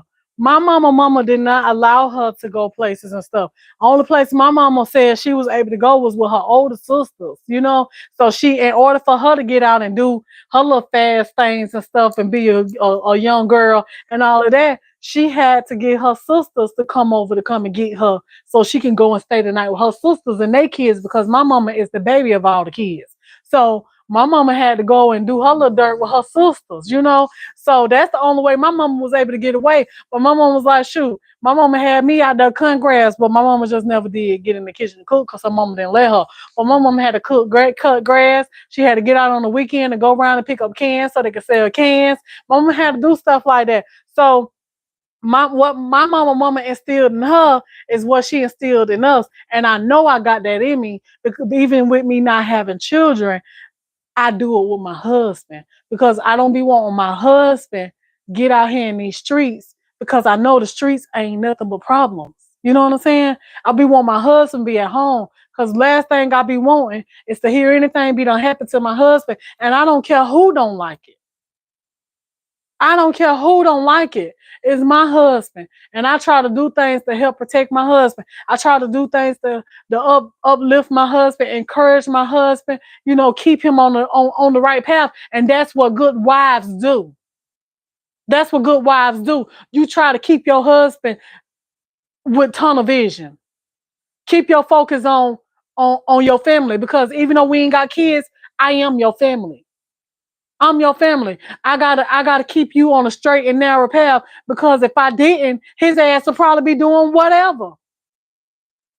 You know what I'm saying? That's why the men choose the women that they choose, because they want somebody that's gonna put their foot down, tell them no, sometimes tell their ass what to do, because sometimes you got to, being a wife. Sometimes you just got to, you know? But I'm gonna do my part, because at the end of the day, he's a part of me. I'm a part of him, and I don't want that taken away from me. Not by nobody out here in the streets, and I don't give a damn who don't like that. You know what I'm saying? So I try to make sure, honey, mine's, mine's on the straight and narrow. I'm gonna talk my shit. I'm gonna fuss. I'm gonna say what I gotta say. Even when he do probably still go do other than what I say, at least he know my ass told him. Because when he do dot that door, he done thought about what I done said. He's a little bit more careful. He may come home a little earlier than what he wanted to stay out there. Because at least he know that he got a wife at home that wants him to come back. You know what I'm saying? So I don't give a damn who don't like it. Who don't like it? I got to lay down with him every night. I got to wake up to him every morning. I got to feed his ass. I got to make sure he stays straight. They, honey, even being grown men, they act up because of their testosterone. They act up because of them egos that they have. So we as wives gotta help keep their ass in line sometimes. Even when it ain't got nothing to do with us. It could be just with their jobs and stuff. I'm telling you, y'all already know. I done did a video one time coming over here, talking with y'all about, Bay and the way that he is and stuff like that with work and stuff like that. I have to tell him, this ain't none of your shit. That ain't none of your operation over there. You can't do what you and say what you want to do, regardless if you is a man or not. I understand that you ain't gonna accept certain things, but still, certain things your ass can't say. I say, now when you get your this is what I say to him though. I say, now you get you a business. You get you a business and run things like that. You tell folks what to do then. I say, but as long as you working for somebody, you can't tell them folks what to do. I say, but when you do get a business and somebody come up to you talking to you and talking back to you the way that you talk back sometimes, you better not open your damn mouth. I said, because you said that you a grown ass man and can't nobody tell you nothing. Okay, well, when you get a business and somebody come to you and talk to you like that, don't open your goddamn mouth. I said, you better not try to find. I said, because just to show you found, I'm going to hire him back, because you said that you're a grown man. You can say what you want to say. Because they ain't going to be talking to me like that. I said, exactly. Just like when you go on your goddamn job, you ain't gonna be talking to them like that. I said, because you got a house and a wife to take care of. You ain't on your damn own. Damn the rest. You got a family. Shit. You ain't finna be putting my damn living in jeopardy because you want to say what the hell you want to say because you a grown man. They egos get in the way sometimes, So you gotta help keep their ass in line. You do. And there's things that little girlfriends don't know nothing about. Little girlfriends don't know nothing about this. They don't know nothing about what wives have to do sometimes. They friends don't even know. Your husband friends don't even know sometimes what these wives have to do sometimes. You know what I'm saying? We have to put our foot down. We have to keep their ass in line sometimes, because if you let them go too far, honey, they'll fuck up home. And I refuse to let mess up home. Hard as I work to try to keep our heads above water and these bills paid and food on the table. Even if I don't damn cook all the time, like I told him yesterday, I said, babe, I've been trying to cook all goddamn week long. I just told y'all this. I've been trying to cook all week long, honey, and I still ain't got that damn meat on that meat cooked that's been sitting in the refrigerator yet. And I told him, I said, babe, I said, oh, what you want to eat? I said, cause we finna order out. He told me, saying, yeah, I already figured that. I said, don't be saying it like that. I said, cause it ain't like your ass ain't gonna eat. Cause one thing for certain, two things for sure. Even if I don't cook, your ass still gonna eat. Okay, so I got to make sure we got the funds to be able to do that. And you think I'm finna let him mess it up? I told him, I said, shit, let me tell you something. I say certain things to scare my husband. I be like, shit, I said, you best not lose your job because I ain't finna take care of your ass. Okay, I ain't finna take care of you. Oh, knowing that I will, but that ain't what I want to have to do. Okay, so I'm gonna need for you to stay in line so that you can provide for the both of us. Because I ain't trying to get out there and work nobody 9 to 5, and I got a choice. I'm gonna keep doing what I'm doing right here, and I help make these ends meet like I'm supposed to. I sit my ass down and don't spend at certain times. I know I'm on my spending spree now, but I be on a spending spree because I don't shop that regular. But you ain't finna mess up what we got going on. Okay? Because I already know what the Lord gave to me and what he gave to you. And I'm not finna allow that to happen. I'll be a damn fool if I let him just do what the hell he want to do and mess up our sweet thing. Because you know what? I just might not do it just as good as him. So that's why I said I know what I got, and goddamn it, he better know what the hell he got too. Because them people out there in them streets, they don't mean you no good. The women out there, honey, that be wearing their ass all out, thongs and titties hanging all out, and all that there. And even if you got a mama that'll help cover for you, you better know that they don't mean you no damn good. Because at the end of the day, I'm the one here gotta make sure that we keep our head above water. Mama ain't gonna do what I do. Your mama might love your ass. She might let you come and stay with her, but your mama ain't gonna do what I do. So you better keep it together. Shit. Here. Somehow mama ain't gonna do what I can do. Mama can't do what I do. And that's a fact. Shit. My mama ain't gonna do what he do. And my mama can't do what he do. So do you think I would mess up what I got with my husband and think that I could fall back on my mama? Hell to the no. I don't care how much my mama be accepting of me to come back home. My mama ain't gonna be accepting of me not to sit around and not get out the damn house and go to work. Hell no. Shit.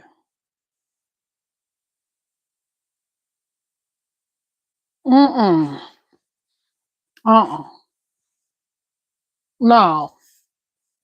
It don't work like that. Not like that, baby. So that's why I said, that's why these men, let me tell you something. If you was a woman and you's a good woman, you know you a good woman, you can help keep y'all head above water. You work or don't goddamn work. You know what I'm saying? But when you don't work and y'all still surviving, you still making sure that them bills is paid, groceries in the house, his ass is comfortable. You doing a damn good job because you ain't letting nothing get behind. Y'all ain't hungry. You was doing a good job. And I have to remind myself of that a lot of times because I am still a little girl growing up in this world. You know what I'm saying? After a certain stage in life, when you get out on your own, even being grown, you still is a little girl because now you go from being taken care of to taking care of your damn self. You got to learn how to take care of yourself. So it's like you start out, it's like you start over when you get on your own. You start over because you got to learn how to take care of yourself. You got to learn how to put priorities first, pleasure later. You got to learn then when you get a husband or somebody else, honey, you got to learn how to take care of their ass and you too. That ain't easy. That ain't easy. You go from being raised to now you using your discipline, your lessons from your parents to raising yourself. And if you ain't got no kind of morals, no kind of values, no kind of discipline instilled in you, how can you try to go and raise some damn children? You can't raise no damn children when you don't even know how to take care of yourself in this real world on your own. Constantly got to go back home. Constantly got to fend for feeling the need mom and daddy to pay a bill here and pay a bill there because you was irresponsible and didn't want to pay the bill on time. You got me messed up. One thing about me, one of my fears is to get behind. If I ain't scared of nothing else, if I ain't scared of nothing else, I'm damn sure scared of not paying the bill. I'm scared of not paying the bill now. Honey, I think I'm more scared of a bill than a damn robber. Honey, if you put a robber and a damn bill in a damn what you call it in a damn late bill at the door. I don't give a damn if it's house, car, lights, water, gas, damn insurance, whatever. You put a robber at my door and a damn late bill at my door. I'm gonna be more scared of that late bill than the robber. I'm just saying, because I don't play by my responsibilities. I do what I have to do. I do. I make sure I handles mine. I don't give a damn what I ain't got, but I'm gonna handle my business. And I have to pat myself on the back for that because that was instilled in me. That was instilled in me. Even when my parents had late bills come to the door, honey, I knew what a damn bounce check was before I knew what a bounce check was. I just knew what the envelope was, and I knew that it was called a bounce check, but I didn't know what a bounce check was. I just knew that this was a bounce check envelope, whatever a bounce check is. You know what I'm saying? So I knew what that was before I knew what it was. So you think that I'm going to let me tell you something. You got to be better than your parents. Your parents don't want to raise you up and you going to do the same thing that they doing. You got to try to work hard every day at being better than him. That ain't going to make them mad because you better than them. That's going to make them glad and give them freedom and give them peace, knowing that if they leave this world, they ain't got to worry about you. They ain't got to worry about you. So I'd rather my mama have peace knowing she ain't got to worry about me. I'd rather try to do better than her and my dad because at least she know I ain't got to worry about her. You know what I'm saying? So I might not have the most. I might not be rich. I might didn't go to college. I might didn't finish school in high school, but I got my goddamn GED. I did do that. I may not have much going on for myself, but I can say that I'm doing a good damn job. I can say that I'm comfortable. I can say I'm happy. I can say all my bills is paid. I can say I can pay all my bills at one time. See, everybody can't do that. Sometimes people got to break it up. You know, ain't nothing wrong with that. I done been there, done that. You know, but one thing about me, I am a budgeter and I will be a budgeter to the day that I die because I know that knowing how to budget is going to help you throughout life, no matter how much money that you have, because you could be the richest person in the world and don't know how to budget. Your ass will stay broke because you ain't got no kind of uh uh uh uh uh budgeting about yourself. You ain't got no kind of budgeting about yourself. I don't care how much money we have, you got to know how to budget. You got to. That's the key part. That's a main key part of life of surviving, to keep going. You got to be a frugal type of person. You got to be budget. You got to budget. You got to be on the budget sometimes. Ain't nothing wrong with being on the budget. Let me tell you something. I respect people that be on budgets, honey, because they know that you ain't got to spend a high dollar or buy everything brand new.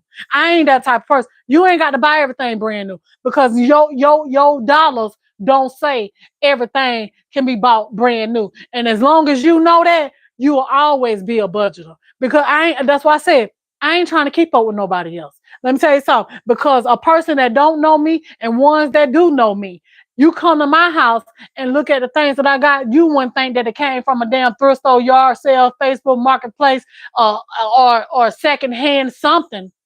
You wouldn't think that because I pick and choose nice things. And I don't spend high dollar on nothing. Let me tell you something. I go in the store and I look at something. I look at that thing for what it is. And if it look like it ain't worth more than $10 or $15 or $20, I refuse to spend what they want to charge me for because it don't look like it's worth the price they put on it. That's just me and my thinking. That's just me. I don't care what you got on there. If it don't look like it's worth that, I'm not paying it. I'm not.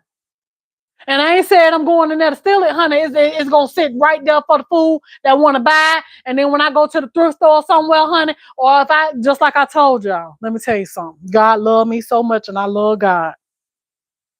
God loved me. Let me tell you something. Y'all be like, Tiana, you go in the store and girl, it's just like you just be finding all the good deals and stuff. Let me tell you something. When I go to the store, I take the Lord with me and the Lord be right with me and I know he be with me. I know he be with me because first of all, God knows me. He know my heart. He know my desires. He know my wants. He know everything. And he know that maybe I was just thinking about going shopping. Okay. I was just thinking about spending the brand new price on it and about to say, I don't give a damn. But then I had made up in my mind to say, see, this shit happened for real. That's why I'm telling y'all this, because this just recently happened. And I just made up in my mind. And I was like, you know what? I ain't finna buy that. I'll just wait. I'll wait till another time. I'll let it sit there. Maybe they'll have a coupon for it next time. Maybe it'll go on sale. Maybe it'll be a deal on it next time. If it's for me next time, I'll get it. Let me tell you something. It takes a lot out of me sometimes to do that. Okay. It takes a lot out of me to say, I'll wait the next time. But then when I get out in the store, and I decided to go shopping, looking around or whatever. Let me tell you something. When I took all on that little shopping little spree that I was on, we was from one thrift store to the next. I had to make a pimp decision. I said, you know what? I'm finna go thrift shopping because, and I think I said it in the video. I said we finna go thrift shopping today to different stores. I said because if I go thrift shopping, we'll save a whole lot of money than going to the stores and spending and buying stuff brand new. So we went thrift shopping, and every store I went to, I promise y'all, if y'all could have been with me laying in this bed that night when I was putting different stuff in my cart on Amazon and wanted to buy, and I decided to let it sit there. Hey, babe. And I decided to let it sit there. And it was just a blessing to me that I made that decision, because by the time I got in the stores, every single thing that I put in the cart that I wanted to buy, all the way down to the damn bread maker that didn't work either. It probably did work. I just didn't know how to work it. But all the way down to the bread maker that didn't work, I found every single thing that I was finna put in the cart on Amazon, all the way down to the dish holder, the dish detergent holder, little wire things that I had gotten. Not found not one, but I found two of them. Okay, and all the way down to that. Every single thing that I was about to buy on Amazon, I went in the store and I found it in the thrift store. In the thrift store. So you think I wasn't gonna thank God for that? You think that God wasn't pleased with me? God was pleased with me. That's why God said, you know what? She was obedient. She didn't buy this stuff. She knew that it just not worth her buying all this stuff brand new on Amazon, knowing that it was going to cost her and her husband probably about $200-300 for this stuff. But instead, she was obedient and left that stuff on Amazon. Did not order not now one of the things, and she made a decision to get up and go to the thrift store. And when she go to this thrift store, I'm gonna have everything that she was finna put in there, everything she put in the cart was finna put in the cart on Amazon. I'm gonna have it waiting for her at the thrift store. And when I got there, everything that I was gonna buy was in the thrift store. Let me tell you something. I ain't lying to y'all. I take God with me to the store. God knows my heart. God knows that I am a budgeter. God knows I'm a frugal person. God knows I try to do right. God knows I try not to overspend. God knows me. He knows me. He knows my wants. He know I don't shop that much. So he give me what I need at the price that he know I need to pay. And I thank God for that.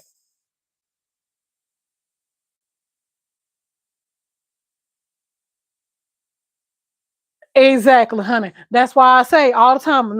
Y'all probably used to take me for a joke when I used to say it. I'd be like, you can't be trying to spend outside your pocket size. Okay? You know your pocket size. You know what you can and can't afford. But see, you got people that don't have that type of discipline about themselves. Them people that don't, babe, go put that stuff in the wash and the dryer for me. I forgot. It's some sheets. You got people that's not budgeters. You got people that be like, oh, I get it. I get it back. That's what I work for. I make it back. I got a husband like that. My husband would be like, babe, you might as well just go ahead on and get it. That's what you work for. You gonna get it back. I ain't no I'm gonna get it back type of person because just because you say I'm gonna get it back, or just because you think you're gonna get it back, or just because you got a job and you think you're gonna get it back, there may be a bill that come up more than what it needed to be, and you just don't get it back. I got to know I'm gonna get mine back before I go and make a purchase that I know I ain't got no business making. Now there's times that I have felt it in my spirit that I shouldn't have been doing something, but sometimes I confuse that with uh my little cheap self, with me being a budgeter. Sometimes I confuse that with me being a budgeter. And when God be trying to tell me, don't go and do this, don't go on this trip, don't go on that trip. Sometimes I be confusing that with me being a budgeter, and I be thinking maybe that just be me sometimes. And then next thing you know, I go have a good time, be done overspent, honey, and because I knew I had the money to go and overspend. And then next thing you know, I come on back home, and then boom, I be done got hit with the situation, and I be like, dang, this is exactly the reason why I had those feelings. So now I know. Now I know when I have this certain feeling about it and I feel like it's just me being cheap. No, that ain't no feeling of me being cheap. It be that feeling of God be trying to tell me, don't do that. You don't want to do that. Sit down. Don't go spend that money. Let me tell you something. God be trying to warn us. We just be ignoring the signs. We ignore the signs. And I learned to pay attention. That's why I said, we all his children, and we is different. We is very different. Some of us is more hard headed than the others. Some of us, it only take a little slap on the wrist for us to get it. But some of us, it take for us to have to go through this, that, and the other for us to learn. I'm not one of them. I'm one of them, a little slap on the wrist sometimes, or a little nudge, or a little mess up that one time. That's all it takes for me to get it. Now I know that feeling that I had was nobody but the presence of the Lord talking to me. I know that. So now next time I want to plan a trip or want to go and do something, and even if I got the money or not, I know don't go do that because God's telling me not to do it. God's telling me not to do it because something is about to come. I don't know what's finna come. Don't know when it's gonna come. But like I said, and like we all know, God said hi, and he looked down low. And he knows what's gonna happen. He knows when it's gonna happen. We just don't know. And we be running into stuff, and it's like we run into a wall because we don't know what's gonna happen day to day. We don't know, but God knows. That's why you got to learn to be obedient and learn when God is talking to you, and learn from when you do something one time and what happened when you did it, and next time you get ready to do something, what it felt like when the time before, when you was finna do it and you made a mistake. You got to learn from your mistakes. Let me tell you something. You get older and wiser. See, that's called wisdom. You get older and you get wiser, not older and damn dumber. How you gonna keep getting older and dumber? You just keep doing the same old thing and looking for different results. You don't keep doing the same thing and looking for different results. You're gonna get the same results. You can't do the same old thing and think you finna do it another kind of way and think that, it's gonna work this time. You can't do that because God sit high and he looks low. He know us. He know some of us hard head. He know that some of us think we slick. He know that some of us be trying different ways to get around things. He know this. But see, we in the flesh think that we're going to get away. Oh, I don't do it this way. I'm going to try another way. I'm going to see if this worked this time. I know it probably worked. It might look like it worked, but God dang it, it didn't work. Because, honey, it is called one thing for certain, two things for sure. Karma will come back and bite your behind in the butt. It will come back and get you. And then guess what? Now you got to go through something again because you was disobedient. You was hard-headed. You weren't trying to learn how to listen to God. You weren't trying to pay attention to his signs. You weren't trying to pay attention to his warnings. You weren't paying attention to none of that. Let me tell you something. Anything that you do, when God don't want you to do something, he going to give you a feeling. He going to give you a feeling because as long as you is accepting of God, he live within you.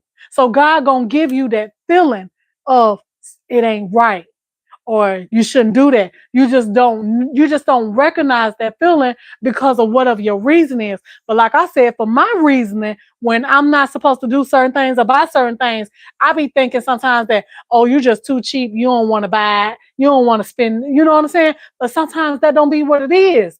It be God speaking to me, telling me, don't get that. Don't buy that. You don't need that right now. When I spend and I don't have a feeling behind it, I know what was meant for me to get it. I know that it was okay in God's eyes for me to go and make that purchase. You know what I'm saying? But if I get a strange feeling, like I'm just feeling too cheap or something like that, I know. Let me tell you something. God allow us to go through certain things to teach us lessons. To teach us lessons. And the more you go through, the more you're supposed to learn from your lessons. The more you're supposed to learn. When you're going through stuff and you ain't learning, something ain't right. Something ain't right. I know I ain't the brightest person in the world, but something ain't right.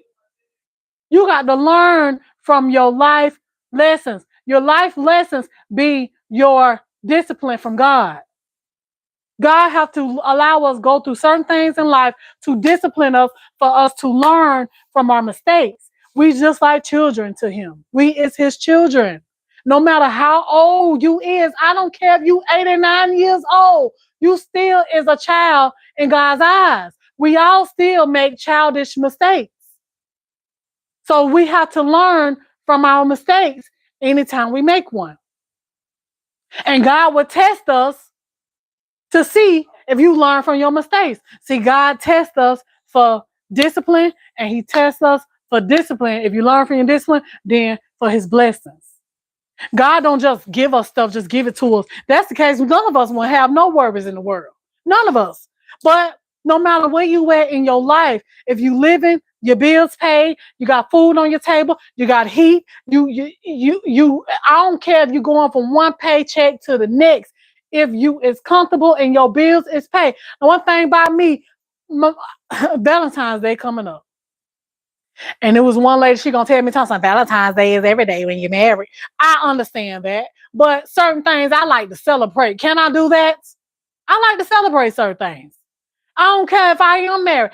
If it's Valentine's Day and it's Valentine's Day, honey, I might want to see a balloon this Valentine's Day. If it's and if I and sometimes I don't care. It's really not that important to me. It's just all on how I feel around that time. Sometimes I may want to give, sometimes I may not. Sometimes I say I'm gonna give you a gift, sometimes I may not. It just is what it is because we is married. We get shit all the time from each other. But sometimes I want to celebrate some things. And I forgot what I was finna say because I was finna go somewhere. But yeah, no matter where you at in life, what I was finna say is, as long as my bills is paid, I got a roof over my head, damn the rest, I'm happy. I'm happy. I just get bored. I just get bored. That's all. I get bored and I let my boredom, you know, sometimes stress me out because I be too damn bored. But it ain't nobody's fault but mine sometimes because I'm homebound. I like to sit home. I don't like to do much. And sometimes I get too much of sitting home sometimes. And I be ready to get out. But once I get out, honey, I be needing a little retail therapy. And then when I get out and I do my little retail therapy, I don't be knowing how to act sometimes, you know. So then that's when y'all be like, Tiana, you just be shopping too much. You know, oh, girl, you just always in the store. Hell yeah, because I be needing to get out. You just don't know how long I've been sitting in this house. Ain't been doing nothing, ain't bought shit. You just don't know. I be needing that sometimes. It be feeling so good to get out there. Then I be looking at all the stuff by the time I bring it home.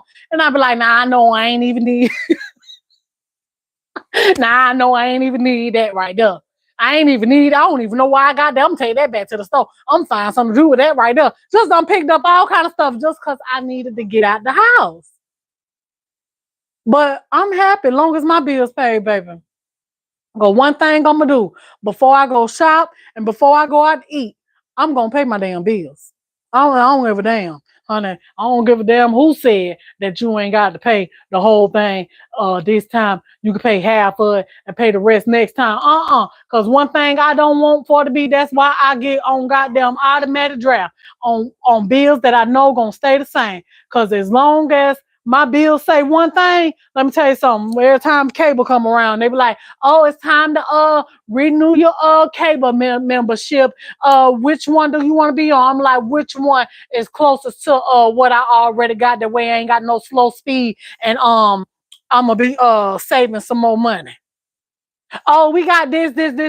God so good. Let me tell y'all something. God so good. I was paying 90 some dollars a month for my cable, my Wi-Fi. I ain't got cable because I don't need that. I was paying 90 some dollars a month for my Wi-Fi. Child, God so good, he done took that thing down to like, what is it, like $45? I ain't mad at him.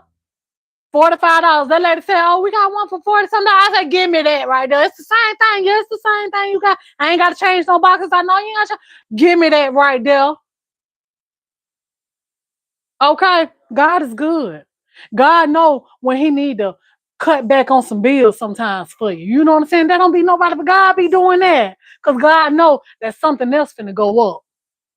God knows something else finna go up. So on her every month bills, I need to cut back on this right here for her. I need to cut back on that for her. I need to bless her with a few more dollars here on that YouTube because she don't see it right now, but in about a month or two, she gonna have to pay this, that, and she ain't gonna have the money for it if I don't give her no increase.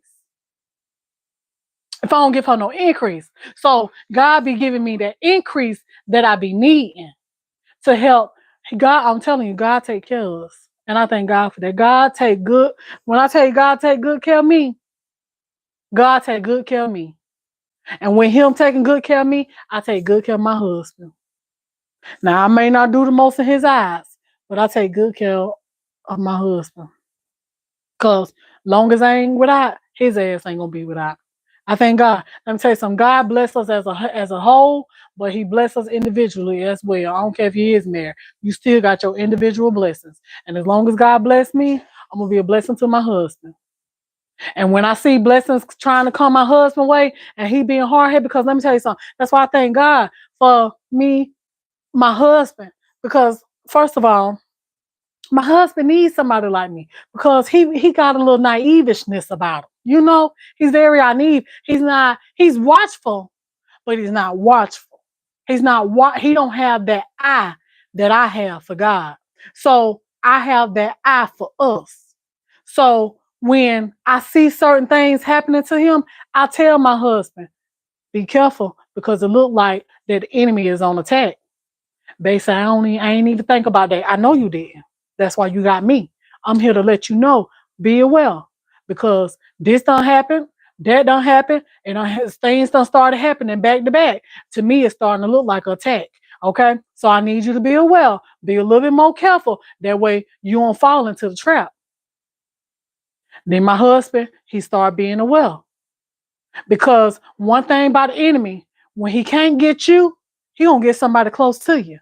He gonna try to. So you got to, if you can see that, you got to let them know. Be aware. That's what I do for my husband. Be aware. Cause this right here looking funny. It look like a storm is coming. Look like a storm trying to come. I tell my husband that. I am very watchful in anything and everything that I do. I try to see God, and how he be working. We'll never know what he doing, but you can see when he's working in your life. You can see that it's all because of how things be happening and what be going on and stuff like that. But like I said, in order for you if you don't know how to watch God and pay attention to God, I'm gonna tell you this right here. When things start happening in your life, start talking to God more. Start asking God to help you more. Start asking God to lead you, protect you, put a hedge of protection around you, give you the out of seat. Because when something is happening, you already better know God is in the midst. I don't care what it is. God is in the midst. He just wants you to listen for him and see him. Pay attention, be watchful, recognize some signs, hear certain things. When you're looking at your TV, hear things. When you're listening to your radio, hear things, because he speaks to you in everything that you do. He speaks to you. He speaks to you and people that come to you. He speaks to you. You just have to remember what you're praying for and listen to everything. And you hear God in them, whoever it is, and whatever it is, you can hear God, because it be certain little things that you be done prayed for, or certain things that be going on in your life, and then you'll hear this specific thing, and you be like, dang, that's just what I'm going through. Dang, this is what I was just asking God for. I do. I have that natural instinct. I do. And the more and more I go through certain things, God allow me to go. And I notice for a fact, it's just that I have to continue to learn to be strong in my problems, because God allow me to go through certain things, because he be trying to teach me the meaning of his word, even when I don't know it. It could be just from me hearing other Christians say it, being in church and hear certain things. But just because I don't read my Bible, don't mean that I don't be hearing his word. I be done heard his word and not know the word for myself. But when I don't know the word for myself, God come and teach me his word. So in order for him to teach me his word, he had to allow me to go through certain things in order for me to learn the meaning of his word. And that's the best lesson you could ever have. When God, let me tell you something. I know things be rough and it be hard sometimes, but when God allow us to go through certain things, we're going through it for his reason. Because he be trying to direct us. He be trying to teach us, because at the end of the day, he always got his hands on you. He always trying to lead you and guide you. He's always taking care of you, no matter what it looks like. He's always there, even when you think he ain't there. He is there. It's just that you got to try to find him in that. And whatever it is, you got to find him. And when you find him, that's when you get your peace. That's why God tell you, do not keep your eye on him. Keep your focus. Because when God is trying to take you somewhere, when God's trying to teach you something, and he got you on this path, and then there's always going to be distractions. But you always got to keep your eye on him, because when you take your focus off God, those distractions around you will lead you astray. You'll start going other ways. You'll start being confused. You'll start losing faith. You'll start having doubts. You'll start knowing not what to do, because you're not paying attention to the direction that God is trying to take you. You got to keep going forward, especially when you're going through something. You got to keep going forward. You got to stay focused. You got to not be distracted by this person coming and saying this ain't gonna happen, by this looking like it's not gonna happen for you, by this person coming and saying, oh, this ain't gonna work, by that person saying you should give up, by that person saying, you can't be listening to stuff like that. They're not God. Keep going through whatever it is that you're going through, because trust me, it's going to be hard. Just keep walking. I mean, as long as you keep walking and you know that God is with you, regardless, if you can't see him, you can't feel him, you can't hear him, he's still there. Just keep walking through that problem. You got to keep doing what you're doing. Don't dang the rest. It ain't nothing you can do about the situation, but you got to keep walking. And as long as you keep walking, God is leading you. God is paving the paths that you need to go. He is detouring you the way that you need to go to dodge your distractions. Then when you end up this one way, and you done seen all this stuff coming to you, right? You done seen all this stuff on the outside start coming your way, and then you be like, but then you make it past that, and it start looking good again, and you be like, I don't know how, because God never left you. God never left you. You kept your focus. You kept your focus and you kept going. Long as you lose distraction, it's just like driving a car. Just follow me. It's just like driving a car. And when you drive your car, anything can happen any second because you take your mind off the road, your eyes off the road, right? God is the road. You take your mind off the road, eyes off the road, and you start paying attention to everything around you, and then boom, something done cause you to steer off your track because you weren't keeping your focus. You want to keep your focus. You can't look at everything happening around you. It's happening because the enemy see what God has for you. So as long as you keep paying attention to your distractions is only going to get to your mind, and that's all that the enemy need to play. Only thing he need is your mind, and as long as he got your mind, he got your attention. So you is delaying where God is trying to take you as long as you allowing the distractions to come in. You cannot allow them distractions to come in. You got to keep on going. You got to keep going no matter what it look like. It don't matter if it look like you finna get put out your house. You got to keep doing what you've been doing. You got to keep paying them bills. You whatever it is that you got, you may not have enough, but you got to pay. You got to keep paying. You may not have nothing for this one that month. You got to pay half of that. You got to do what you got to do to cover it. Because at the end of the day, God got you covered. He got you covered. God gonna make that way. And it may not be where you at. It may not be where you at. Let me tell you something. Just because it looks like that you about to be put out of where you at, that does not mean that that's where you were supposed to be. God may be, God may just be moving you. You just don't know that. God may just be paving a path for better, for cheaper. You just don't know. But see, the fear of unknown is what scares us. When we don't know what's going to happen, that's what scares us. You can't worry about that. You can't worry about that. You got to trust God and keep on going because God is in the midst of the whole thing. Even when we don't see him, he's there. He's just doing his work. He can't tell us what he's doing. You want to know why? Because if he tell us what we doing, we got a big mouth so bad, child. We been told the enemy. That's the reason why we can't know what God is doing. We can't know what God is doing, but also because he wants us to trust him. He wants us to trust him. If we don't trust God, what's the purpose of him? Ain't no purpose in him because a lot of us already believe that we do things on our own anyway.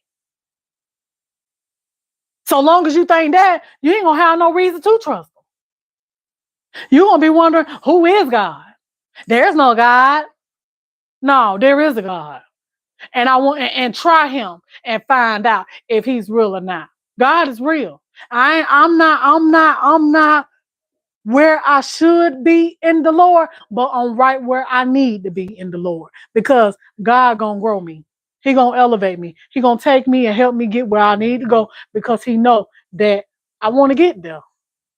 I want to go. I want to get there. It's gonna take time, but she gonna get there. She follow me. She good enough. She try to stay out of harm's way. She try to do all right. I'm okay with her. But God uses me. God allowed me to go through certain things. I'm telling y'all, God allowed me to see certain things because He know if I let her see this, it's only gonna grow her faith more and more in me.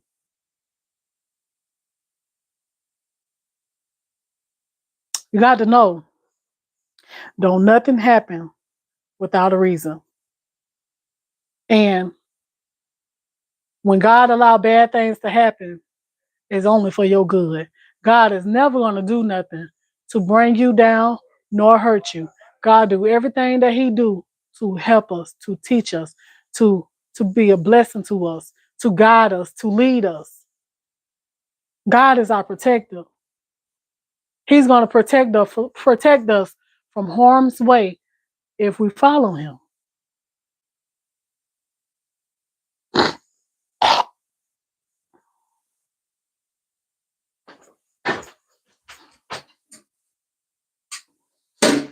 Just like with all this stuff that's going on, with everything that's going on, natural disasters, the people, the economy.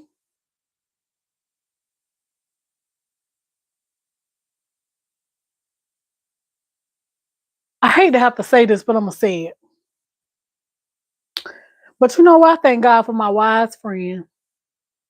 I thank God for my wise friend because she wise. And you know who you is. I only got one friend. But I thank God for my wise friend because she tell me all the time, I ain't scared of nothing. I ain't scared of nothing or nobody. Only something I'm scared of is God. I ain't worried about this going on. I ain't worried about that going on because I know that God is gonna give me what I need. I thank God for her be saying stuff like that because I'm gonna tell you something, and I know I'm gonna touch some feelings when I say this, but I was uh trying to be like everybody else at one time, right? And I ain't talking about in a way following people and stuff like that, but at this one time, I was buying this food and buying that food and trying to put it up and trying to prepare for when shit hit the fan situations and I need to do this and I need to do that and I need to put this food up and I need to put these canned goods up.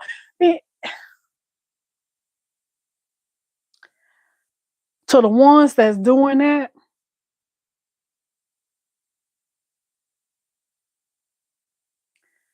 ain't no wrong with that in a way. But in a way, it is. Because if you can really be real with yourself, what are you operating out of when you do that? And to me, when I was doing it and watching these people do it, I was following these people because I felt like that's what I needed to do too. Which I probably should to a certain extent, but not be just all extra with it. Y'all know what I'm talking about, honey. The whole somewhere in your house will look like a grocery store. But to me, when you're doing stuff like that, you operating out of fear. And I don't care what nobody say. I feel like people that does that, no matter who the person is, no matter what their intentions is, they say they're doing it because they want to be able to feed it. I understand that. But when you get excessive in that, I feel like you operating out of fear. And God don't want us to fear. God don't want us to fear because at any day, any situation, God is going to provide. God is going to take care of you no matter what the situation look like. No matter if you ain't got not damn piece of food, God is going to provide. God going to provide because he know you trust in him. And do you think that he wants you to not trust him? He don't want you to not trust him knowing that he have your mind and your heart. He don't want you to not trust him. God gonna make a way. God gonna have you doing strange things to make meals. God gonna have you doing strange things. He gonna put that food on your stomach that you need. He gonna give you that water some kind of way. Let me tell you something. You've been on about all this stuff, and I was upset with myself, and it kind of taught me a lesson when I went through my closet, my cabinets, not too long ago. It taught me a lesson. I was over here buying all this stuff and bought all this stuff to try to plan for when shit hit the fan situations. And just about all this stuff that I went and bought, I done had it for so long to the point where it done expired. And I had to throw all that stuff away. And I didn't like that because I was looking at the money that I had done wasted. And the Bible says that God will bless you. God will bless you to have things. But if God can't trust you here on earth with the riches, how can he trust you in heaven with his riches? He can't trust you in heaven if you wasteful here on earth. So I know I'm wasteful, but I don't want to be wasteful in that kind of way when I'm buying stuff. And then somebody will probably be thinking, oh, well, you should be eating that stuff. You should put that stuff in your rotation and cook the stuff before it go bad. That ain't stuff I eat. I got that stuff for shit hit the fan situation. If I was to need it, if I needed a meat, I got some meat in the can. If I needed some beans, I got me some beans. If I got me some rice, I got me some rice. If I need something in the can, I got me something to eat in the can. But that ain't nothing I'm gonna eat on the regular. That ain't nothing that I add to my rotation. I don't eat food out the can. I don't, I am, y'all saw me when I did my video today. If you didn't see my video today, y'all go and check out my video that I posted earlier today. I did a vlog earlier there of me cooking and stuff like that. And I was talking about, how I was cooking my noodles and stuff like that. I'm the type of person, I can't eat stuff like everybody else be eating it all just, just regular. I ain't no regular eating kind of person. I like my food to be real good. I got to do special stuff to my food. My food got to be special. It got to have all extra seasonings and calories and all kind of stuff to it to make it all extra good. When I put it in my mouth, I want it to be a party. Honey, I don't get fat off just eating anything and everything. Oh, I'm gonna just boil a hot dog. I'm gonna make a sausage. I'm gonna do a chicken sandwich. I'm gonna just eat some French fries. I'm gonna just, baby. Baby, I will take a hot dog and hook it up, honey. Honey, instead of boiling the hot dog, I gotta put the hot dog in the oven, child, so it can taste like it come off the grill. I got to fry it. I got to toast the bread. I got to make a sauce. I got to make some chili. I got to put some slaw. I got to make some French fries. I got to put some cheese on there, some chili, and just hook it up. I can't eat regular. So when I wasted all that canned stuff, I ain't like that. I ain't like that. I ain't like that I had done wasted all that money like that. You know what I could have did with all that? Because some of them meats in the can was like $5 a can. I had one can of meat. It was like $11 a can. I ain't like that. So I feel like when you do pantry prepping sometimes, it's a good thing only to a certain extent. But doing certain things like that, you can cause yourself to go into debt, especially when you get extra excessive with it. Because now you be out here, honey, you just be doing. Let me tell you something. What's gonna happen is what's gonna happen. If you can't avoid what's meant to happen for your life, because allow, God allows, God allows. Once again, God allows certain things to happen to us. God allows enemy play sometimes. He allow it.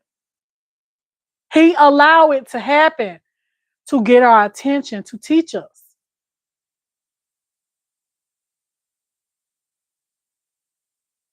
We just be running in the field, not knowing what's going to happen, not knowing how we're going to make it. We got to trust God. We got to trust God. Put our faith in God. Trust God. Look for him more. Lean to his word more. Pray to him more. Ask him for more. He gonna give. He gonna give because he want to. He want to. Because the thing about it is, he know that the time that we was birthed into this world, we was born into a world of sin. And he tried to do everything he can to get us back. That way, when he come back, he know that he taking you back with him. He don't want to leave you here. He don't want you to be lost to the world, but we end up getting lost to the world. He don't want to have to leave you here. So that's why God wants us to trust him. So as long as we trust him, he going to show us that he's real. He's going to show us how he's there for us always. And I thank God for always being there for me. I thank God for taking care of me the way that he take care of me. I thank God for that. I just thank God for everything. Because when I just think about my polar self, and me and my mind, I be in my own head sometimes. And me in my own mind, and I be like, you can't do this, or how you gonna get that, or You ain't got enough for that, or you know you don't need to spend for that, but God make a way every time. And I still got my bills paid. I still got food on my table. We ain't went hungry for nothing. I'm still around here getting fat, child. He makes a way every time.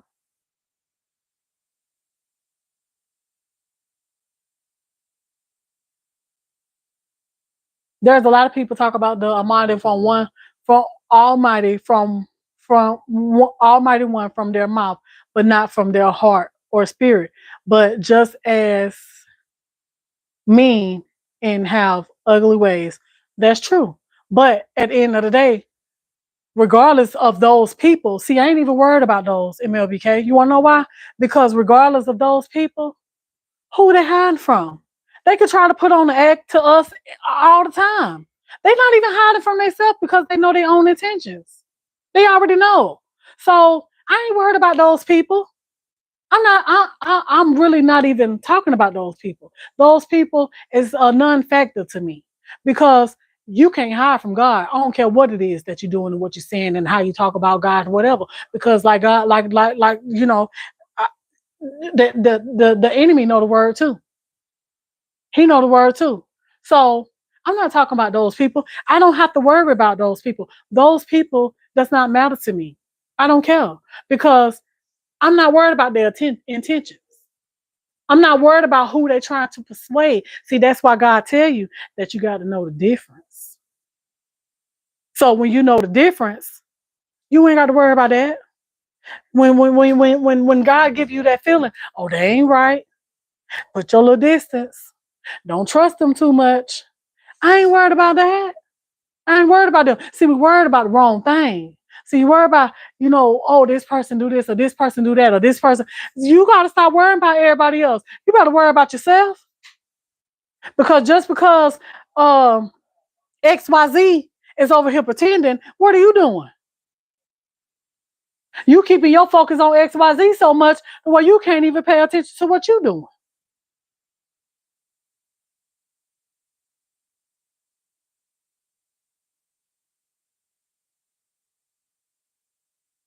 And that's true too. But God showed you. You found out that they not. You found out that they're not cool people. Okay, so now you know what to do.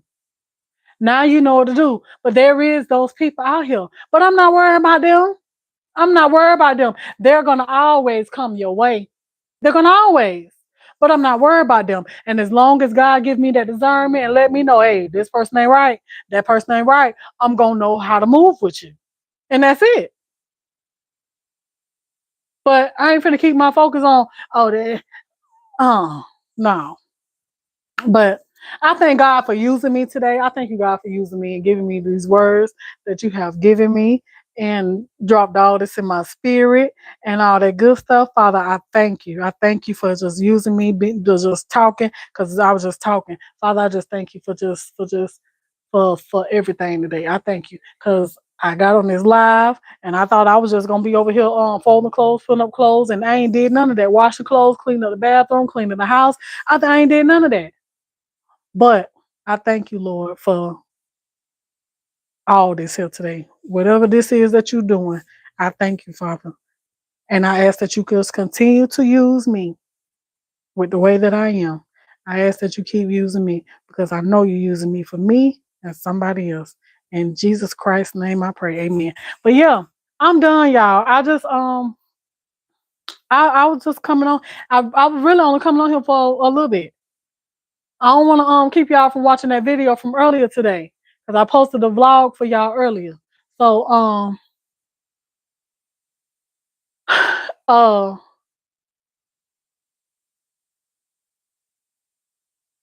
yeah, so but yeah, I don't want to keep y'all from watching that vlog from earlier today. I just wanted to come on, honey, because I just wanted some company to help me clean my house, child. And I guess, honey, cleaning the house was not the thing that the Lord wanted me to do. He wanted me to come on here and talk about this, and whatever the reason is, I'm not going to question him. And whether you hear me or didn't hear me, I'm not going to question that, because if you didn't hear me, it wasn't for you. So I heard myself, And I thank God for using me the way that He did, because God be using me.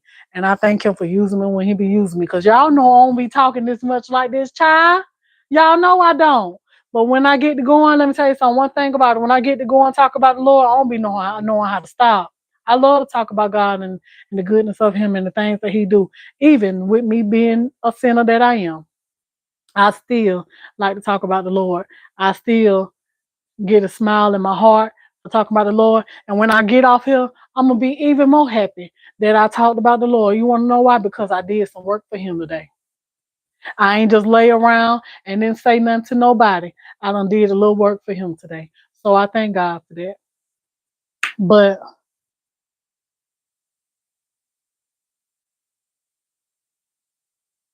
yeah, so